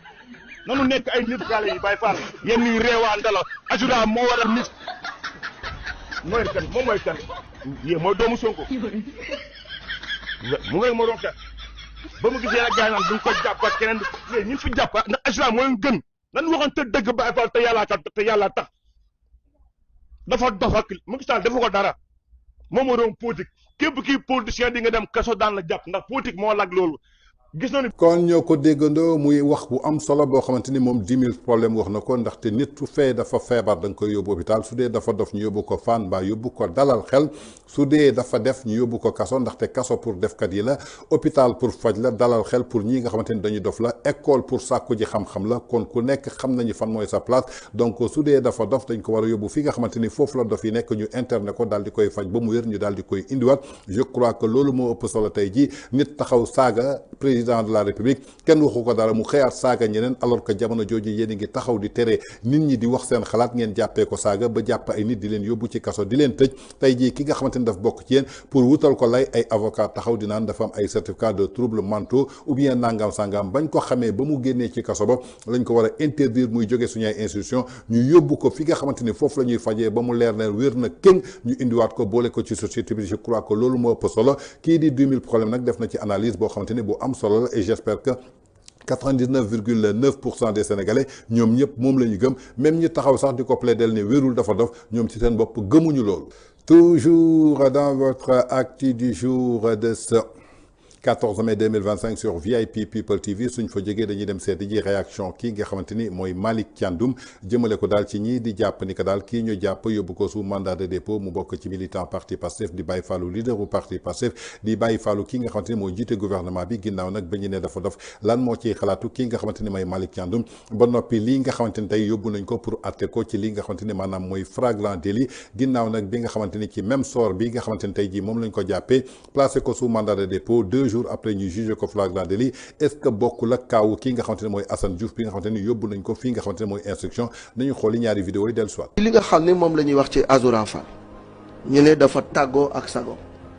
man dama gëm benn affaire Chérif Azoura bu dee dafa dofit ndof gi sangoowu ko da koo sël moom ab dof du yor permis de conduire di dawal X6 di nekk ak autorité yi di taxawal ay projet di wut ay partenaires à l'extérieur ab dof dee su ko yónni ca Ziguinchor muy dem ci étudiants yi di wax ak ñoom nañu waxante dëgg quoi franchement moi je pense que ndof gi dañu ko bëgg a jël comme alibi pour le tirer d'affaire mais dof yi xam nañu fan la ñu ne nit bu fekkee ne da nga àndul ak sa sago bu fekkee ne da nga tàggoog sam xel dalal xel nga jëm maa nga dem hôpital. ñoom nee na dafa am lu mu dund ci kaso bi. ci waaw li mu dund ci kaso bi métti na am na ay traumatisme oui mais loolu taxut mu yori sagar taxul muy def jëf joo nga xamante ni nii da nga naan kii du nit bu dof yëpp meloon ni moom kon yaayu dof yi kontaan. nañ waxante dëgg li muy wax am na fu mu ko orienté am na ñu mu ko orienté donc moi je trouve que la nga xam ne moo téye Abdou Nguer ca kaso ba waru fi bàyyi Azoura Fall li téye Assane Diouf ca kaso ba waru fi bàyyi Azoura Fall Abdou Nguer saagawul moom te Abdou Nguer saagawul donc je dis que pour moins que ça on a emprisonné Abdou Nguer pour moins que ça on a emprisonné nu mu tuddati Assane Diouf donc y a pas de amul ay justice pour X wala justice pour Y il a fauté na yoon def liggéeyam. li am solo moom mooy balance bi nga xamante ni moom mooy symbole justice moom bañ a jeng parce que daa nga fi dégg Sénégal ñu ne justice baa ngi jeng te justice warul jeng ci am réew parce que bu ñëpp jaaxle ca justice boobu leen jëm maanaam fa mbaxam ne doonee benn bon bu ñu jëlee cas par cas li mu wane déjà mooy ñun suñ démocratie bi ba léegi mi ngi yànq war nañ koo fajaat ñi li nga xamante ni moom la ñuy wax muy cas yi bu ñu jëlee yenn activistes yeeg yenn militants yi nga xamante ni am nañ jafe-jafe ak wàllu yoon boo jëlee kaawu Azoura bi man je pense que loolooy procédure normale bi maanaam nit nee nañ dafa saaga moom flagrant délit la li naan loxo ci poos jarut instruction maanaam yóbbu nit kaso di enquête looy enquête yow def na ko vidéo teg nañ seen bët bu dee Assane Diouf si nee nañ dafa saaga li mu def amul gëstu amul instruction boo xamante ni yaa ngi ko tëj ci kaso bi Assane depuis combien de mois te jugé woo ko loolu c'est pas normal. par rapport ak Assane Diouf ak Abdou Nguer. non Abdou Nguer sax beneen cas la moom saagawul Abdou Nguer moom vraiment ci tooñ ko la nekk parce que saagawul man je parle des insulteurs. affaire Azoura Fall ak Kairé li Chérif wax loolooy dëgg tey je pense que procédure yu mel nii warul sax tardé dañ la war a jàpp directement yóbbu la flagrant délit jugé la luñ lay teg ñu teg la ko dafa am lu fi xewoon ñëpp ñaawlu ko je pense que tey régime Macky Sall bu ñu leen sanctionné lu ci ëpp ay dérives judiciaires ak jaay doole moom moo tax ñu sanctionné leen mais bu doon xëy na bilan wu réalisation wu Macky Sall peut-être bien que duñ leen sanctionné donc bu ñu leen fi jëlee ndax loolu ñun njort nañu ni li gën mooy loolu bañ fee amati rupture mooy la amoon ba mu amati kon tey bu ñu demee ba loolu di amaat dafay poser problème et dans le traitement de ces dossiers wax dëgg yàlla il y a yamul Abdou Nguer li mu wax c'est beaucoup moins grave que li nga xam ne moom la Azoura wax pourquoi ñu war a yóbbu Abdou Nguer en instruction war a jël kii Azoura ak Kairé jugé leen ginnaaw suba moi je ne comprends pas qu'on m'explique lan la Abdou Nguer def lu garaaw wala mu wax ko lu garaaw ak garaaw lu nga xam ne jar na instruction mooy ñu làq la fa di enquête jëmale laaji mu sama mais dégg nga kàddu yi nga xam ne ni premier ministre yëkkati woon na ko assemblée tamit joxoñ baaraam ay chroniqueur ni dañu leen di fay ñuy wax wala dañ leen di fay dinañ lijjanti seen mbir waaw mais même booy lijjanti mbiru nit na def lu jar nga tëj ko yóbbu ko instruction mais en toute honnêteté kuy wax rek te yàlla wax te yàlla tax Abdou Nguer ay waxam honnêtement man dégguma ci saagawul saagawul de saaga yi ma dégg Azoura Fall ñi saaga ko ak li ma dégg Abdou Nguer wax ñu yóbbu Abdou Nguer instruction kii ñaari fan ñu war koo juger ça pose problème donc il faudrait que ñu xam ne justice mooy dernier rempart et il n'y a pas d'alternative à la justice te la justice est rendue au nom du peuple kon tey waruñu dem ba nit ñi di am perception. kon ñoo ko déggandoo muy xalaatu Malick Thiandoum ginnaaw bu mu jàkkaarloog Chérif Dia foofa te TFM lii nga xamante ni bëgg nañ ko jël avocat bi di Maître Tall xamal na ko ay certificat de trouble mentaux maanaam ab dof la moo tax tey ji war nañ ko mën a comprendre yoon waru ko def dara moom jàpp na ni que Malick Thiandoum ni que loolu alibi la ndaxte dof du am permis de conduire dof du am X6 dof du am ay bien dof duñ ko gis muy dem Maroc di signer ay partenaires dof duñ ko gis mu teg li nga xamante ni maanaam mooy digitalam ba bokk ci li nga xamante ni mooy feeñal digital yor ay matériel am di enregistrer ay vidéo am di wax soxlaam dof duñ ko gis ci li nga xamante ni mooy suñu institution lu toll ni jëwriñu gouvernement muy nekk ci wetam yaakaar naa ni am na yoo xamante ni tey jii taxaw di ko wax sax maanaam yàpp askan bi la ndaxte dof dëgg-dëgg warut a mën yor permis conduire bay dawal X6 nekk ci tali bi di dawal war a mën a moytu xam luy feu rouge xam luy feu vert xam luy li nga xamante ni mooy stop dof en tout cas ku dof dëgg-dëgg su dee dof yëpp noonu la ñuy defee kon ku ci nekk ñaan na yàlla nekk dof kon nañu bàyyi li nga xamante ni moom la ñu wax mais contrairement tey jii li nga xamante ni mooy li nga xamante ni jébbal nañ ko kii nga xamante ni maanaam mooy procureur mu placé ko sous mandat de dépôt yóbbu ko flagrant délit loolu mooy justice loolu mooy yoon ndaxte nit koo xamante ni dafa saaga ngeen gis vidéo bi moom ci boppam moo saaga ba ngeen jàpp ko loolu amatul luñ ciy ubbi enquête wala information judiciaire kon lii nga xamante ni tey jii procureur def na ko maanaam ci kii nga xamante ne mooy saagakat bi ak xaritam loolu mooy yoon nit ki da nga koy atte teg ko flagrant délit su dee da nga koy daan mu daan ko su dee daanoo ko ñu xam ne daanoo waaye contrairement ak tey li ñu gis ci Assane Diouf bi ñu jàpp ni que moom aussi dafa saaga alors que saaga bii nga xamante ne tey jii kii ñu yóbbu flagrant délit moo gën a flagrant moom la ñu gën a gis nga jël Assane Diouf boobu indil ko vidéo woon ko pare yóbbu ko instruction war ko fa bàyyi ay weer doo ko tëj loolu aussi nuróowul ak li nga xamante ni mooy justice bu éthique et équitable justice bu transparent kaawu Abdou Nguer nag moom ci boppam saagawul dafa am wax bu mu wax rek ngeen jël ko yóbbu ko ci kaso ba bàyyi ko foofu donc loolu aussi foog ñu bàyyiwaat ci xel ndaxte malgré def ngeen ko garde à vue placé ngeen ko sous mandat de dépôt jaar leen ngeen ko fi justice war a jaar mais est-ce que ay moromam yoo xamante ni li ngeen leen di toppee ñoom méngoo jaar leen ngeen foofu est-ce que tey du lii nga xamante ni moom Azoura dafa bokk ci parti bii di Pastef moo tax tey jii ngeen jagleel ko privilège boobu en tout cas muy réaction boo xamante ni Malick Thiandoum ak Chérif Dia ñoom it def nañu constat boobu ci TFM te sénégalais yëpp boobu constat lañ def tey niñ ko yóbbee flagrant délit war ko atte alxamis noonu lañ waroon yóbbee Assane Diouf aussi ñu atte ko à flagrant délit juge su ko waree daan mu daan ko su ko warta daan mu daan su dee daf koy daan li mu war a tëdd mu xam ne li la war a tëdd mais jàpp doomu jaamur sànni ko foofu rëbës sous mandat de dépôt teree ko wax pendant ay weer ba noppi tey jii nga bëgg a wax ni que daal justice bi làqul doom doo doom en tout cas muy ay révélation yu Malick Thiandoum. Toujours dans votre actu du jour de ce 14 mai 2025 sur VIP People TV suñ fa jógee dañuy dem seeti ci Ahmed Ndoye moom it def na ci ay révélation jëmale ko daal ginnaaw bi nga xamante ni kii di saagakatu président Macky Sall Mame Mbaye Niang di saagakatu kii di président Bassirou Diomaye Faye di militant parti Pastef di un fervent défenseur de ce projet di un fervent Baye Fall de ki nga xamante ni mooy leader du parti Pastef ak kii di jëwriñu gouvernement bi nañu déglu ji les révélations de Ahmed Ndoye après bi nga xamante ni placé nañ ko sous mandat de dépôt. bi nga xamante ni ñu ngi koy waxtaanee fan yëpp mu ñeel convocation bu Azoura Fall mu nekk mbir moo xamante ni daal tenir na aw na leen fan yëpp waxtaan yi nga xamante ni ñu ngi koy def ci débat télévisé yi tey ci ñu ne ñu moom Azoura Fall ma nga foofu ci diwaanu cybercriminalité ban jàngat nga am déjà ci convocation bi yéex gi ak ni nga xamante ni noonu la demee jusqu'à maintenant ba yenn ci ay kilifa génn di ci àddu. waaw li muy wanewaat moom mooy Azoura Fall moom réew mi ndax moom rek lañ fi sañ procureur autosaisir parce que man ba dernier moment gëw ma ne woon ba vendredi bi ma toogee ci ay plateau maa ngi wax ne gëw ma ne procureur autosaisir na ndax ci réew boo xam ne réewum droit la procureur autosaisir ba léegi kenn mënulaa gis kenn mënulaa dégg kenn xamul foo nekk loolu benn la beneen bi mooy ñu wër la ba sonn gisuñu la nga toog ba mu neex la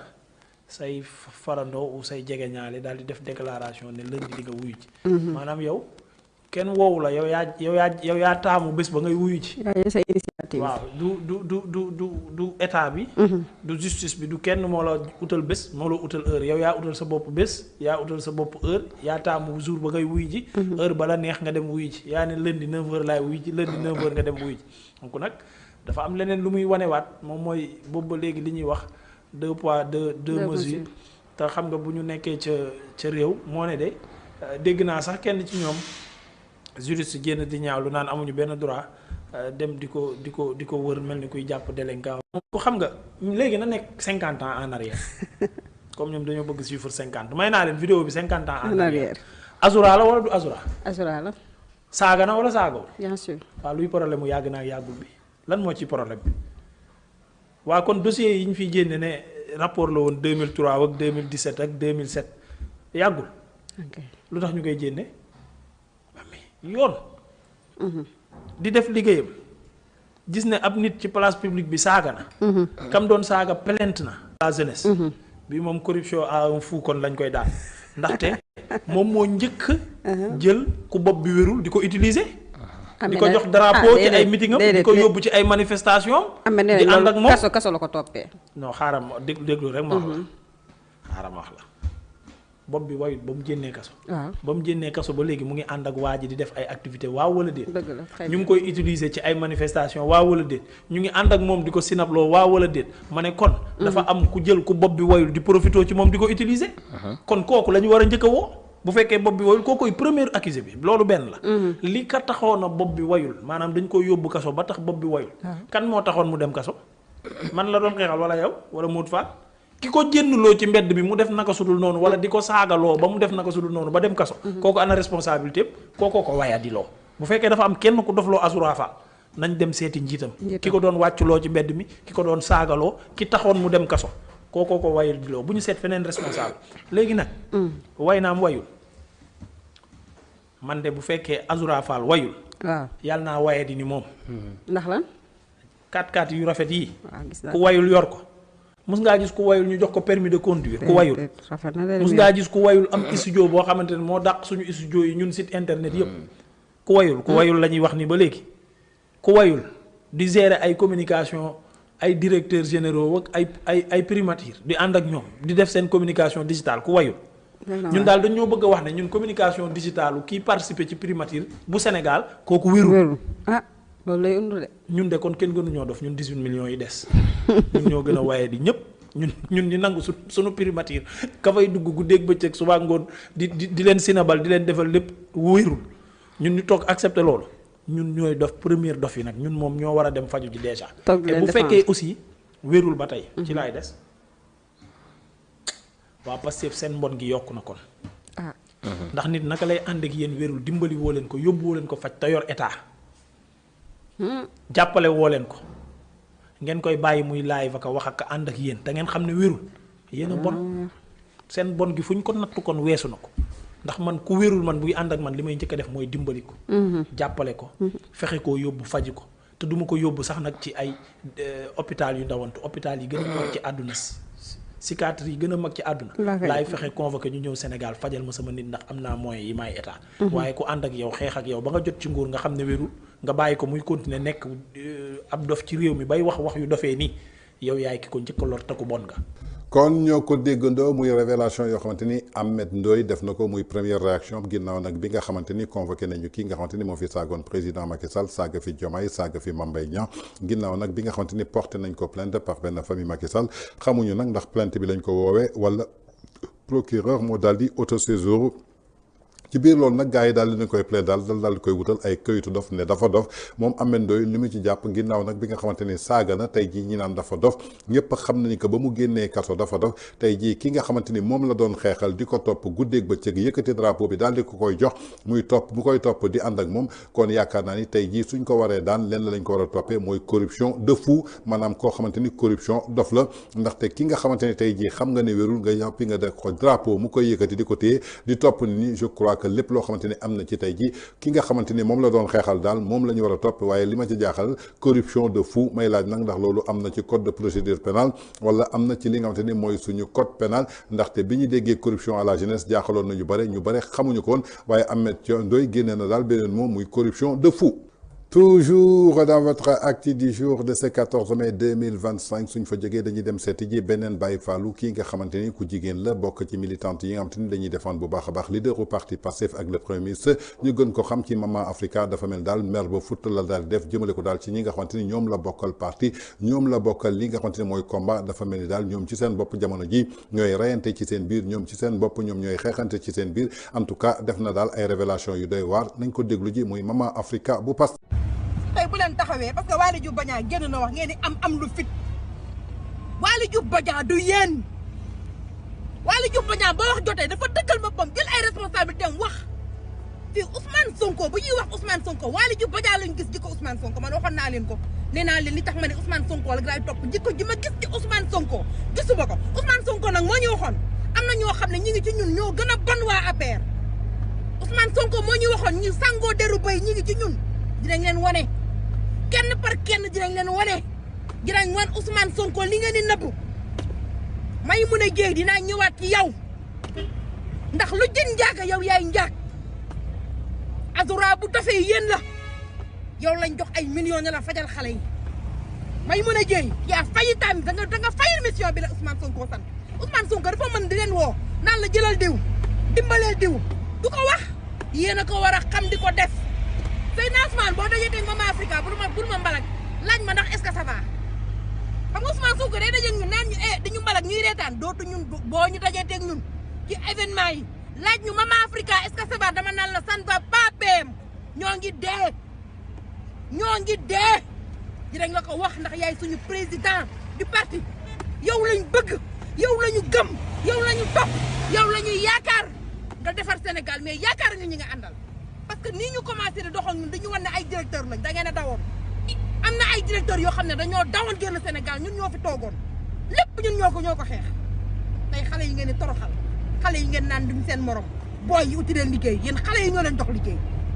maa ngi def kon ñoo ko déggaloo muy ay révélation yu doy waar moom mii di wooye boppam Maman Africa bokk ci parti bi di Pastef di défendre ki nga xamante ne mooy seen leader di l'actuel premier ministre moom gëm na ni que daal tey suñuy jàpp ni gore ci biir parti bi kooku rek lay jàpp ak ki nga xamante ne mooy directeur du port ndaxte génn na wax donc kooku dafa am fit ñeneen ñi amuñu fit en tout cas tey jii bi ñu leen joxee xaalis pour que ñu faj xale yi fajuñu xale yi ci biir loolu nag jam na baaraamu tuuma kii nga xamante ni mooy Maymouna Dièye di ministre de la femme de la solidarité en tout cas nee na lii nga xamante ne daal seen leader mi ngi ko doon wax dafa am ay bukki yu sangoo deru bay ñi ngi ci biir parti bi di Pastef am na ñoo xamante ne tey jii ñi ngi ci Pastef ñoo gën a bon ñi nga xamante ne tey jii ñoom lañ doon tudd ci biir APR moom mi ngi koy daal di dëggal en tout cas dafa mel ni daal jamono ji ñoom ci seen bopp ñoom ñooy reyante ni ñu koy waxee rek maanaam xeexu bandi la bandi moom suñu demee daal def li ñuy def ba pare suñu ñëwee nag ci séddoo ba je crois que foofu lay mbir yi di éclater en tout cas comme ni ñu koy waxee rek c'est Pastef dans Pastef en tout cas ay révélation yu doy waar daal am na ci biir ndaxte suñu demee ba xam ne ni que tey jii dañ leen joxoon xaalis pour ñu faj xale yi Sénégalais yi nag di laaj xaalis boobu fan la jógee ndax ci keesu Pastef la jógee wala ci keesu lii nga xamante ne mooy état bu Sénégal en tout cas kenn yëgul woon daal dañ leen jox xaalis pour que daal ñu fajee ko ñii nga xamante ne mooy xale yi su dee nag tey ci keesu état du Sénégal la jógee Sénégalais yi soxla nañ ci daal éclaircissement jëmale ko daal ci reddition des comptes yi ñi xam ñaata ngeen joxoon Maymouna Dièye pour mu faj xale yi ndax Maymouna Dièye jaarale na ko fu mu ko warul jaarale est-ce que du ñu convoqué gars yi ci affaire u fonds Covid bi pour ñu leeral fan lañ ko jaar jotul aussi ngeen woo Maymouna Dièye mu leeral aussi xaalis bi ngeen ko joxoon pour mu faj xale yi ndax egg na ci xale yi wala eggul ci xale yi en tout cas c'est dans Pastef toujours ñoom ñoo nekk seen biir di rayante di waxante ci seen biir.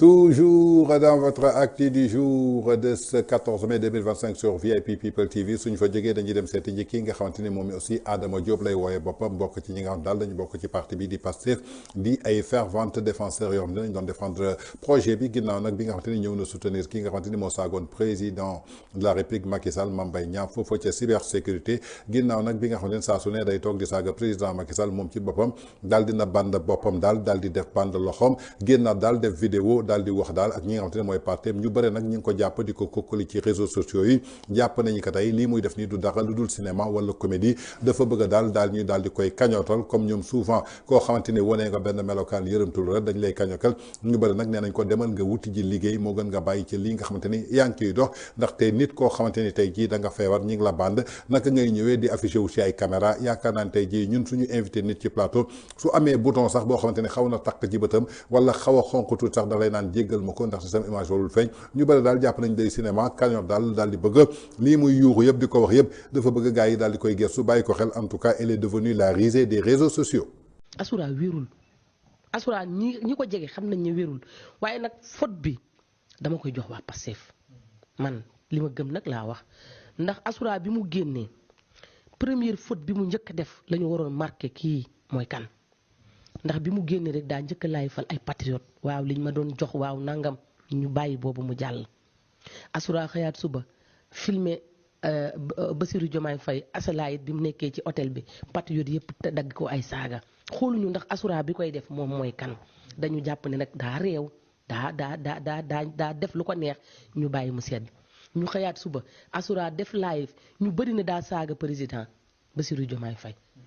kon leader yi Pastef amoon nañ ci responsabilité jëli woon ko yóbbu ko dem faji ko man loolu laa gëm beneen bi ci topp tamit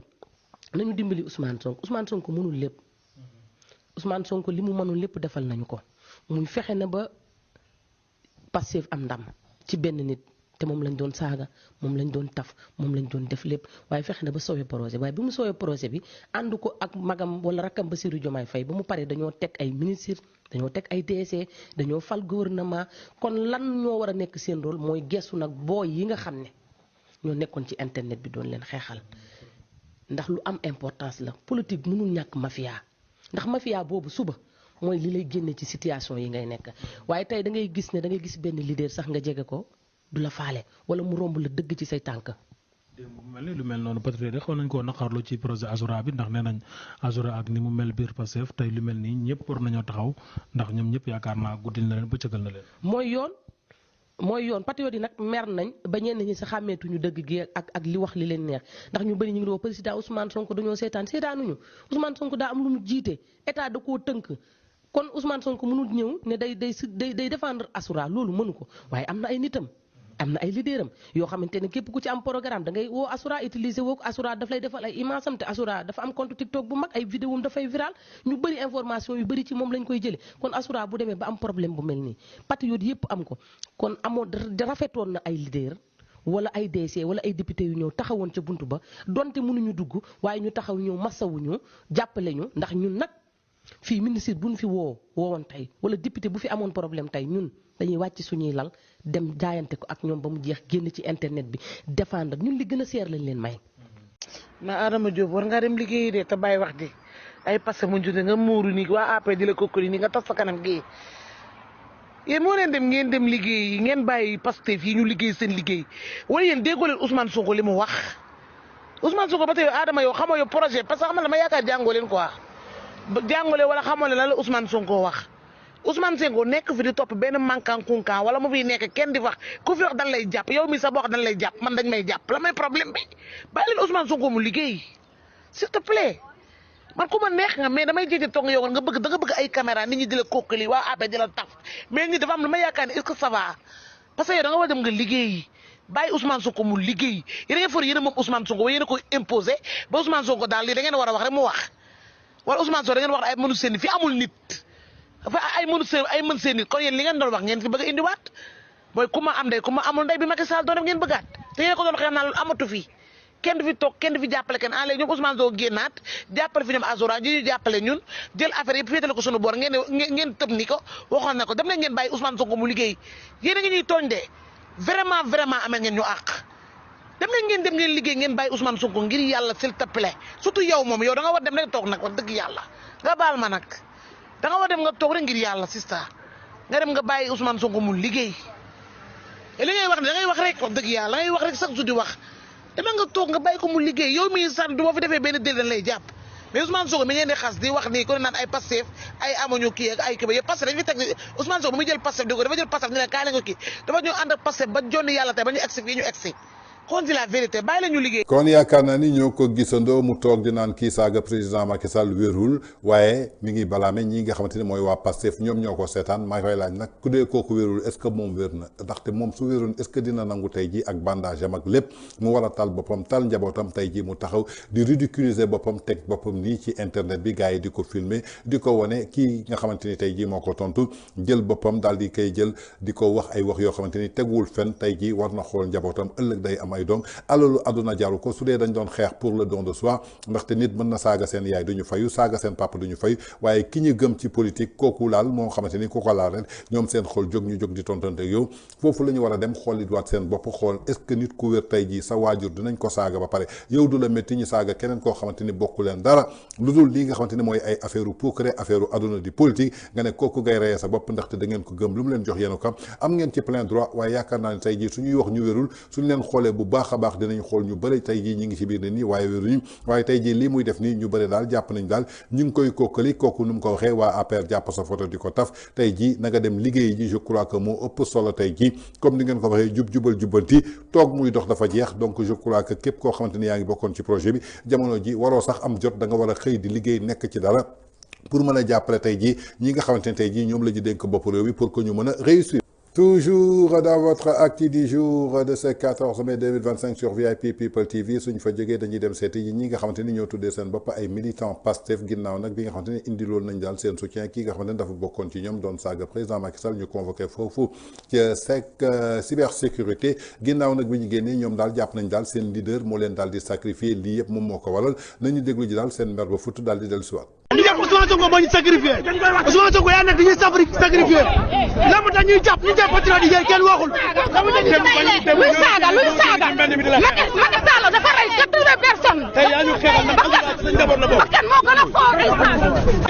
Asura warul nekk man adati ko tëj nañu nañ ko bàyyi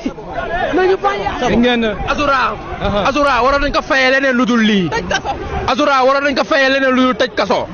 ba mu lëndëmee moo xuus jàll ba ñu soxlaa ndimbal moom la ñu gis mais fii kenn ku yabu nag li ma lay wax lenn la ku yabu lépp looy dem def nga dem defal ko sa bopp na nga dem nga xëy nga dem liggéey. vidéo bi mu wax ma ne Macky Sall jërëjëf ndax yaa ngi si Maroc waaye yow yaay doxal réew mi Macky Sall jërëjëf laa wax Macky Sall bul saaga dama ne Macky Sall moo yor réew mi ma ngi gundaan daal di yegg si avion yi maa ngi doog a gëm ne Macky Sall yaa yor réew mi nekk sa Maroc non man li may xeex jeex na. kon yaakaar naa ni ñoom ñoo ko déggandoo di ay militants Pastef ñoom nee nañu tey jii dañuy woote jubal jubbanti dañuy woote justice dañuy woote daal lii nga xamante ne mooy étiqueté transparence lépp loo xamante ne tey jii amoon na ci Macky Sall mu doon injustice ñu bañ ko nanguti tey ñi bokk ci ñoom def injustice ba pare ñu bëgg ñu réparer ko par la justice est ce que ñoom ci seen bopp ñi ngi déggaat ci seen bopp ak ci seen cohérence est ce que ñi xam nañu lu ñu bëgg naa nañ tey jii kii nga xamante ni mooy seen leader tey jii moom moo leen jàppalu est ce que amul ñeneen ñoo xamante ne jàpp nañ leen kay fee yoo xamante ne tey jii moo gën a moins grave que tey jii kii lii li mu def nii je crois que tey jii suñu nee dañuy naan justice à deux vitesses lañ doon xeex tey jii ñoom waruñu taxaw di waxee nii donc dafa mel ni ñoom dañu foog ni tey jii lii nga xamante ne mooy parti bi ñu nekk mooy Pastef lu leen neex lañu war a def ci réew mi ba ku mu neex nga daal di saaga parce que nee nañu luy saaga est-ce que ñoom ñoo ñu taxaw kenn si ñoom soo ko saagoon tey jii ci plateau bi ndax suba du la porter ji plainte foofa ca cybersécurité donc je me dis que souvent est-ce que ñii di xeex ci ginnaaw projet bi am benn conviction est-ce que ñoom gëm nañu sax wala xam nañu ci lan la ñuy xeex donc je crois que tey jii suñu taxawee di menacer ki nga xamante ne mooy seen leader je crois que seen leader lii la leen woowoon ci projet bi nee na amul làq doom dóor doom barki démb président Bassirou Diomaye Faye dafa ne dootuñu nangu kenn toog di saaga kenn ci réseaux sociaux yi nga bokk ci ñoom ñàkk bokk ci ñoom je crois que tey jii su dee déggoon nañu waxu président wala gëm lan mooy seen projet du ñu taxawee tey jii di waxee nii bay menacer ki nga xamante ni mooy seen leader donc je crois que ñii tey jii ñii naan jubal jubbanti xamuñu sax lan mooy slogan jubal jubbanti. toujours dans votre acte du jour de ce 14 mai 2025 sur VIP People TV suñ fa jógee dañuy seeti ji le chroniqueur Abdou Nguer bi nga xamante ni jamono ji dañ ko placé sous mandat de dépôt par le juge du 3e cabinet jëmale ko daal yóbbu ci dossier am li nga xamante ne mooy instruction bientôt daal dina jàkkaarloog li nga xamante ne daal maanaam mooy juge bi foofu ci tribunal bi yoon nag liñ koy toppee maanaam mooy diffamation ginnaaw nag bi nga xamante ni moom mii nga xamante ni muy benn mbir boo xamante ni dafa dox ci diggante chroniqueur bi di Abdou Nguer ginnaaw nag ak benn enseignant bu tudd Ibrahima Bari Gassama boo xamante daal jël na benn tournure judiciaire ginnaaw loolu nag lépp loo xamante ne daal dañ ko accusé woon de fraude jëmale ko daal ci cadre li nga xamante ne mooy sa nomination au grand prix du chef de l'État jëmale ko daal ci benn enseignant boo xamante ni moom ci boppam dafa décider daal di réagir en justice. suñu sukkandikoo ci kii nga xamante ni mooy enseignant bi di Ibrahima Bari Gassama moom dafa servir benn sommation interprétative jëmale ko daal ci kii nga xamante ni mooy Abdou Guer mu invité ko daal mu daal di exprimer wu jëmale ko daal ci accusation yoo xamante daal daf ko jugé diffamatoire jëmale ko daal ci chroniqueur bi di Abdou Guer bi nga xamante ni jamono ji dafa nekk en détention foofu ci prison bu Rebeuss ginnaaw nag ay fait la yoo xamante ni daal depuis bi nga xam ne daal jot na benn citation pour mu comparaître moom ci boppam war na wuy ji ci propos yi nga xam daal ci kanamu tribunal correctionnel bu Dakar jëmale ko daal ci audience bi ne prévoir nañ ko daal ñaar fukki fan ak juróom-ñett ci weeru mai di bésu dialogue national bi lépp lu ñu mën a sukkandiku daal ci information yu ñu recueillir ci dossier bi mën nañ ko renvoyer daal jëmale ko daal pour mu mën a permettre lii di paiement jëmale ko daal ci consignation boo xam daal exiger nañ ko daal avant tenue du procès mu doon affaire boo xam daal dafa relancer wu daal benn débat ci responsabilité ñi nga xam te ni mooy chroniqueurs yi ak ñàkk ci médias yi jëmale ko daal ci ñu am ay limites ci liberté d'expression bi ginnaaw nag war nañ mën a jàkkaarloog ay diffamation kii di Ibrahima Bari Gassama moom daal dafa servir Abdou Nguer lii di benn citation jëmale ko daal ci propos yoo xamante ni Abdou Nguer yëkkati woon na ko daal ci plateau Sen TV ginnaaw nag audience bi dañ ko mujj renvoyé ba le 28 mai ndaxte moom mi ci boppam ñëwul daal di fay li nga xamante ni tey jii mooy dossier bi nga xamante ni tey jii moo tax juge war ko mën a atte. Merci beaucoup, c'était tout pour votre acte du jour de ce 14 mai 2025 sur VIP People TV. Quant à moi, je vous donne rendez-vous la prochaine fois.